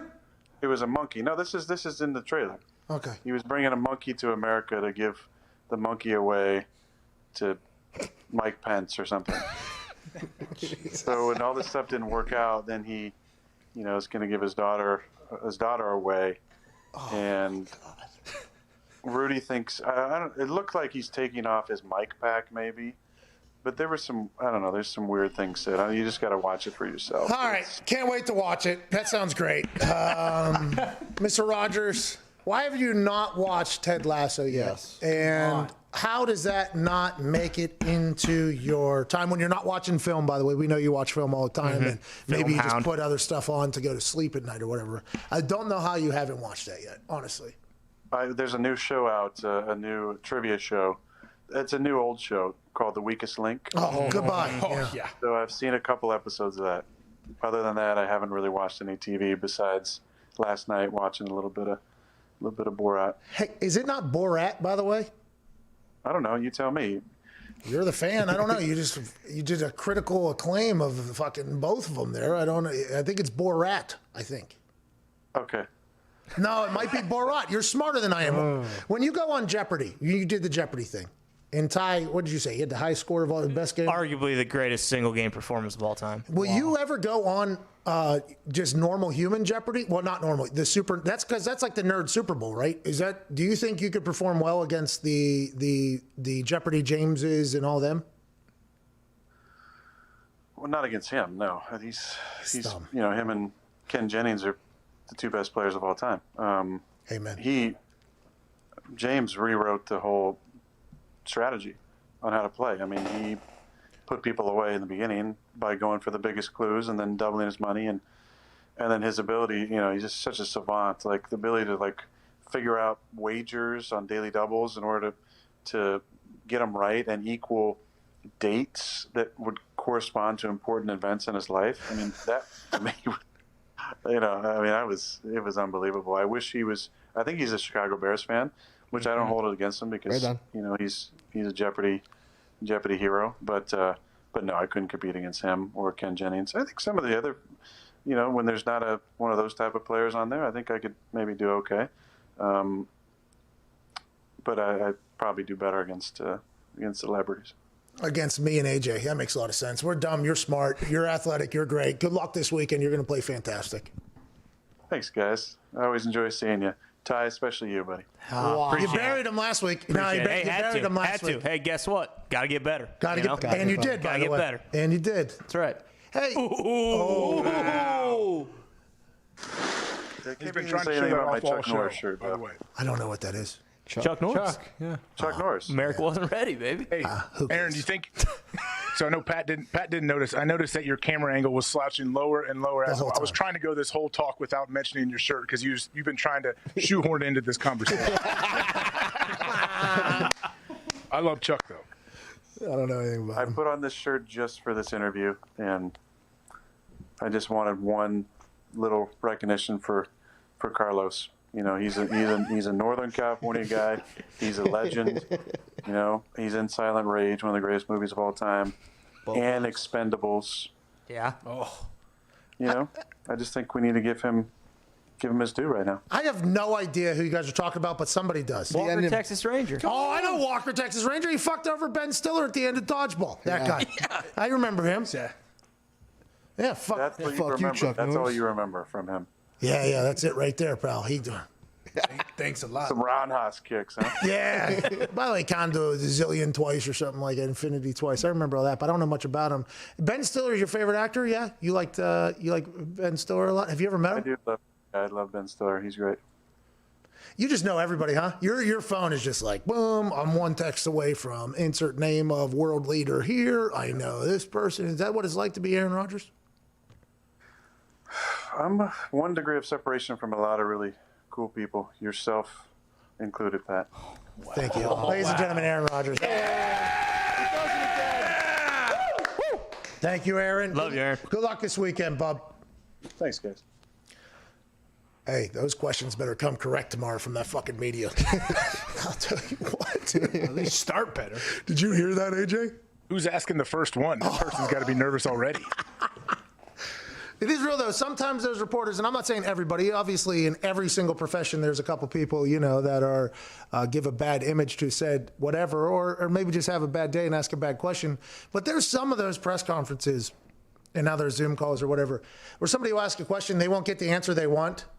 So they continue to ask another question, get forcefully. It's like you ask the question. That's how it works. You ask a question, you get an answer. Now report off of the answer. And if your spin zones, by the way, is he's in a bad mood, he gave us this. Okay, do that. But whenever, and I didn't get to watch that entire one. But whenever those things become like give and take time, it's like I love that. I'm like, I wish I had enough gutsack to walk in there and be like, hey, why do you suck? And they go, well, we don't. Oh, is that right? Well, I was sitting at home and I was in the stadium and I thought you did. Like I love that is a mentality for some of them. And now, by the way, those make the best clips. So I assume that they're trying to get situations like we that. saw it on Hard Knocks with Jalen Ramsey, and they tried to ask about his contract, and then he just said, you know what, they're going to get that done. And then they asked him again, and he decided to walk away from the interview. Listen, I'm trying to do the right thing here. You hear me doing that? That's the way this whole thing goes. This isn't like a sit-down conversation here. It's interesting because the media people also they hear conversations like this happen, and they read tweets and see videos from people, and they're like, oh, the conversations you say, how come we can't do that with us, or how come we can't, or whatever, like you can see how the media people get pissed off as well. It's kind of a give and take, but it's not their show. It's the human that's talking. Do you think any of it has to do with with the Athletic now, guys will work at a certain team and then they'll just bounce and go work for another team and then another team. So it's almost like they don't build any kind of relationships or rapport with the actual players because it's just it is just a job. Yeah, I don't know. I guess, because you have no feeling toward the player. Right. It's like, yeah, you stunk. Have a good one. You want to talk about it or no? Okay. Trying to work. Don't you think a lot of them are trying to work their way up to get a national gig? So you don't have that time invested with that coaching staff, those players. It's more like baseball. They have so much access. Football, the media doesn't have nearly as much access, I think, as other sports. Yeah, I think you're right though too. And if you want to make a name, not saying everybody, by the way, there's great local writers everywhere. We're not saying that, but it feels like there's always somebody that's, I don't want to say trying to make a name for themselves, and maybe that's their thing, by the way. And there's a lot of people that have become famous for doing that. So that's their thing. But boy, I'm happy I never had to do any of those. Before we get to a break here, I want to let you know that not all protein powders and protein shakes are created equally, AJ. Amen to that. You know that? I know that now. I'm curious as to what you're going to say next. Well, Aaron said you go way beyond protein shakes and powders. Yeah, doing the dirty stuff. Stop doing it, AJ. You're out there just eating steroids is what he said. AJ and Mark McGuire. Basically, stop, dude. Aaron said, is everything okay, dude? Because we got something that'll help your body out massively, bub. My body's doing great. I think once Aaron's done playing, he needs to get juiced up and show up about 285 all vascular. Just show up. Just like you. I did see a former Green Bay Packer quarterback at a golf tournament where he had Popeye arms, vascularity, and drove a golf ball, I think, 395 yards every time he swung the club. It wasn't Popeye. Wasn't Popeye. No. He was not a quarterback for the Packers. Nope. But Popeye and that guy we're talking about and AJ would love True Fit by RSP Nutrition because it's proof that not all protein powders and protein shakes are created equally. Created by a former college football player, True Fit is packed with the highest quality grass-fed protein plus so much more. True Fit also contains fruits and veggies, MCT oil, fiber, and probiotics to take care of that gut for you. It has everything your body needs and nothing you don't. No artificial stuff, fillers, or ingredients you can't read. No.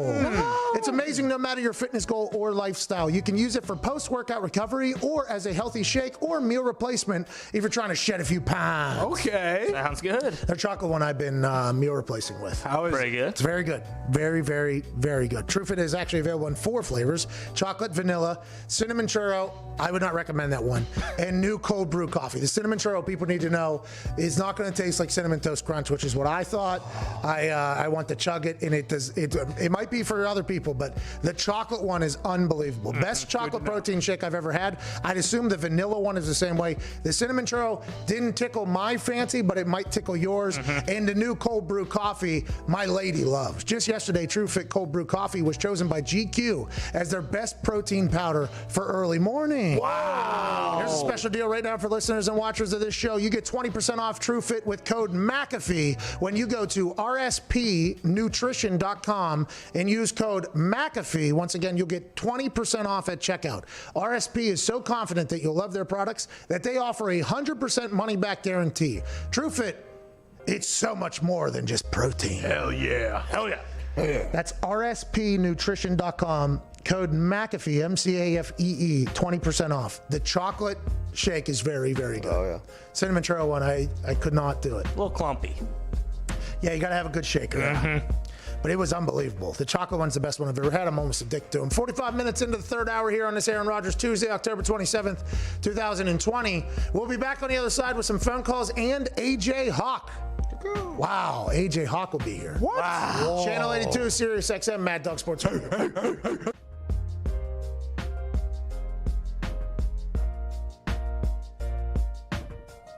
Yeah, it's a dumb question from a dumb person that's a part of a dumb community, the internet wrestling community.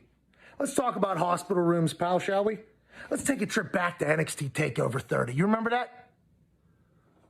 I gave Adam Cole all he could handle. I made a couple rookie mistakes, okay? Kicked the stairs, hurt my foot like hell. I mean, I almost shot those steel stairs over the barricade because how strong my leg is. But he took advantage of that rookie mistake because he's a scumbag, okay? I go up to the top rope. What am I doing? Don't need to go up there. I can finish the thing. I go up to the top rope. He takes advantage. Rookie mistake shouldn't have happened. After the match, instead of reaching out his hand, let's go shake the hands. Instead of doing that, he flexes on me. That's undisputed. That didn't sit lightly with me. No. And although I couldn't be hands-on with the dismantling of the Undisputed Era and Adam Cole, I knew there was a way that they could feel my impact. My YouTube page just hit 1 million subscribers. How you doing? Keep it moving. Sirius XM every single day just launched. How you doing? Keep it moving. Football season's in full swing. How you doing? Keep it moving. I can't be down there every single day, so I hired somebody to take care of my light work. I hired somebody that's a younger, more handsome, and more built version of me. Ridge Holland. You all saw it when he dumped Adam Cole's lifeless body over the barricade and walked it off. Who do you think bought him that Mercedes? That was me. You're welcome, Rich. Now, Ridge got hurt. T's and P's to him. I would not ask for a refund. You did your job. And now I had to look for a plan B. My guy that I was going to run alongside and take over NXT with is now out with a gruesome injury. Who should I call? Well, why not the guy that took out my guy?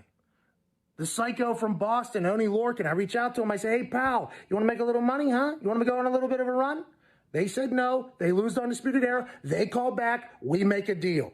They take out the rest of Undisputed Era. Kyle O'Reilly, who's super noble, says, why don't you guys take the NXT tag team title shot tonight? It was perfect. I show up. We win the titles. Undisputed Era looks like a bunch of bums and stooges. And we're just getting started. All right, everyone knows where I'm going. 44.5. It's way too high. Give me the under. Jesus. Let me tell you why. Another night of this. Chicago O is 27th in the league in points per game. Ever heard 29th in yards per game. 26th in points per play. 30th in yards per play. 29th in third down conversion. 26th in red zone scoring. 28th in yards per rush. 29th in yards per pass. Those are not good. No Those way. are absolutely, and they're all, Chicago D, all top 10, all the categories. Top 10, all the categories. Neither of these teams in the last 3 games have gone over 40 points in their game. Okay? Each have gone under in their last 3 games. Okay? Okay. I'll be taking the under tonight. Thank you very much. Hold on, I'm joining you. Are you? Yeah, I'll come in. I'll hate football for a night. Like, that's what you do. The underbetters hate football. I'll come with you. So we want everybody to fail. We want everything bad to happen. That's what we're looking for. Yeah.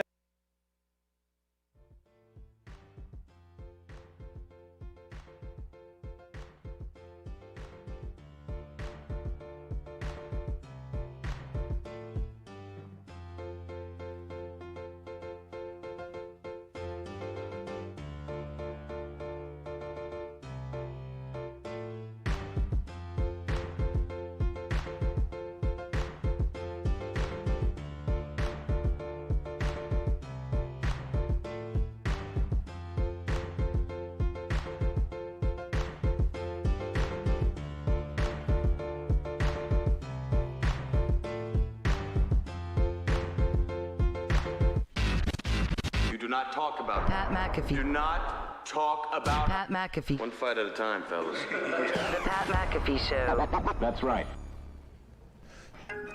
Welcome back here on this Aaron Rodgers Tuesday, October 27, 2020. Being joined by the AJ Hawk. Ooh.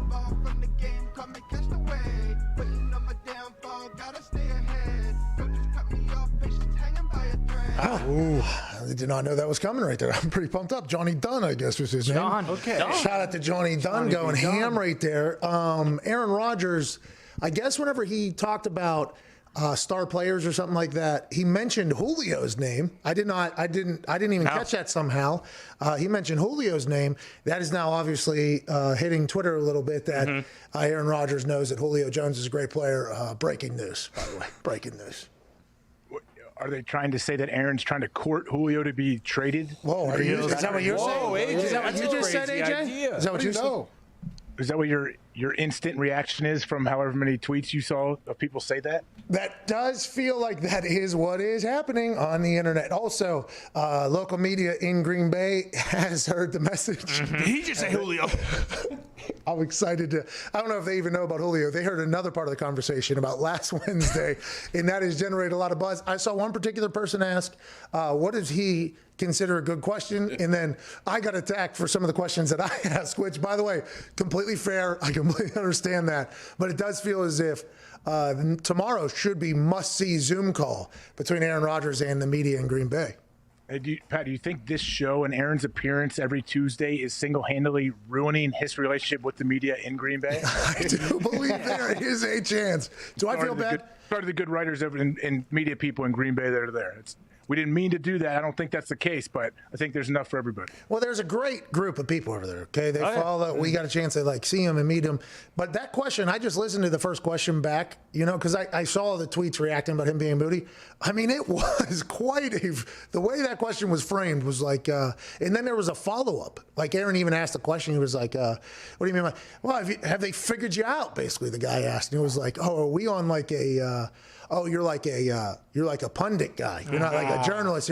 Because I think that is the thing, the expectation levels of different things and different people, I think. So, like the local journalists, they went to school to be in there. There's like an entire thing. So I would assume that whenever they ask a question, whenever you're a player, you would expect like, okay, this is this type of media. But now it's kind of becoming an interesting world where, I don't know. I just think respect is everything that people, and if you feel disrespected and it's your press conference, you could probably have a sudden turnoff. I would understand that's pretty expected and understandable if you're the media people up there asking that question. Well, and like you said, I'm not saying they do this, but at this point where we're at, you also have to know, there's no such thing as bad pub. If you ask a question like that and it goes super viral on Twitter, it's like, well, that's not exactly hurting, what you're trying to do either. Yeah, it's crazy.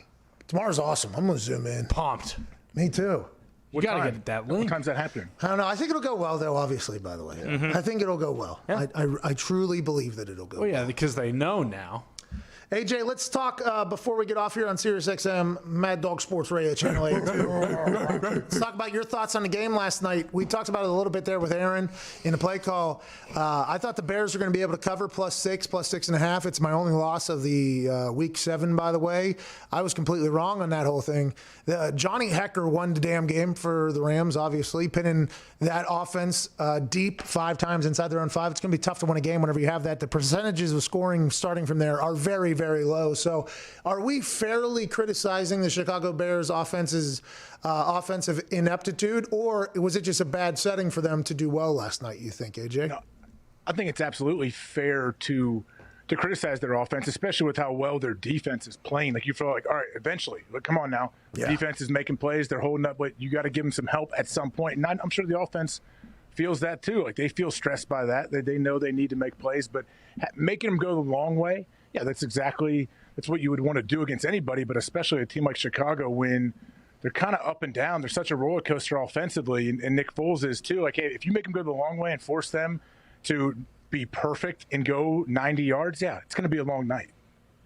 I'm so intrigued by that. Nick Foles told us that some plays get called that he knows he has no chance in. That comment, that didn't come from nowhere, right? He said it's out of context, right? He once he heard it afterwards, he said, it was I don't know, miscommunication between me and Greasy. I'm like, well, then what was said exactly? Yeah, that's going to have to get cleared up at some point, or people just move on and act like nothing ever happened. But that is, I don't know. Just the whole Bears situation, they're 5-2 right now, and nothing about them looks like it. You know what I mean? Feels like it. Last night, nothing looks like it, nothing feels like it. And if Is anyone excited? Are any Chicago fans like really juiced about this year? Oh, come on. No. You heard that response right there. Oh, come on. That's literally what he said. Zito, you can speak hopefully for some Chicago fans. Are you excited and more like, hey, it's us against the world, no one's going to respect us, we're just going to continue to win games? Or is it like, okay, we're 5-2, but when do we turn and become a bad football team? Well, 5-2, and we love being dogs. It's all that matters. Okay. That's all that matters, baby. Hell yeah. It's not that you're dogs, though. Well, the It's whole world everybody hates says your us. team It doesn't matter. stinks. No, the world hates us. They're all going to talk shit. And no matter what, we're going to bounce back. Let's get one more phone call in here before the end of Aaron Rodgers Tuesday. Let's go to Caleb in Kansas City. What's going on, Caleb? Hey, Pat. Just got a question for you. I used to play in the Chiefs drum line, and I was wanting to know what a player's perspective would be from having a drum line or a marching band like how the Ravens have or something like that. Caleb, I appreciate that. I love a good drum line. My God, I love a good drum line. West Virginia used to have an incredible drum line. At halftime, they'd come out and just put on a performance. Not a lot of places have a great drum line. Okay, and I think whenever. And I think we had one at the Colts. We had like a little drumline group. They could set the tone of the whole place. By the way, I'm a big drumline fan. The whole band, not so much. I could do without the horns. Okay, a lot of room, a lot of space. Don't know if we need them. The drumline now in most bands, I appreciate you guys in college. Okay, you guys really set the tone, everything like that. I'm talking about in the NFL here. I like a good drumline though. I am a drumline fan. I think makes some great halftime shows. I think drumline's great. When I hear a drumline, it reminds me of high school football. And college football, really. So I think drum lines at NFL games are awesome. I think it brings some of that juice that the guys remember from playing on Friday nights. And there's only a couple of them, by the way. There's only a couple teams that have them. Only a couple mascots. Only a couple cheerleaders. The NFL is littered with things that aren't normal. And we're here to cover that every single day. Hell yeah. What a transition. Hour 3 here wrapping up on this Aaron Rodgers Tuesday, October 27, 2020. From AJ, all of us, Michael Lombardi, Aaron Rodgers, we can't thank you enough. The Judge, Tori, is next on SiriusXM Mad Dog Sports Radio. Hey, you good stuff, dude. Good stuff, man. Hey, happy Aaron Rodgers Tuesday to you. Hey. To you and yours. To you and That's good. Yeah, to me and mine. All right. That's a good one. Here's to the bride, to the bride, to the bride. That just showed how cultured I am, by the way. That's from Hamilton.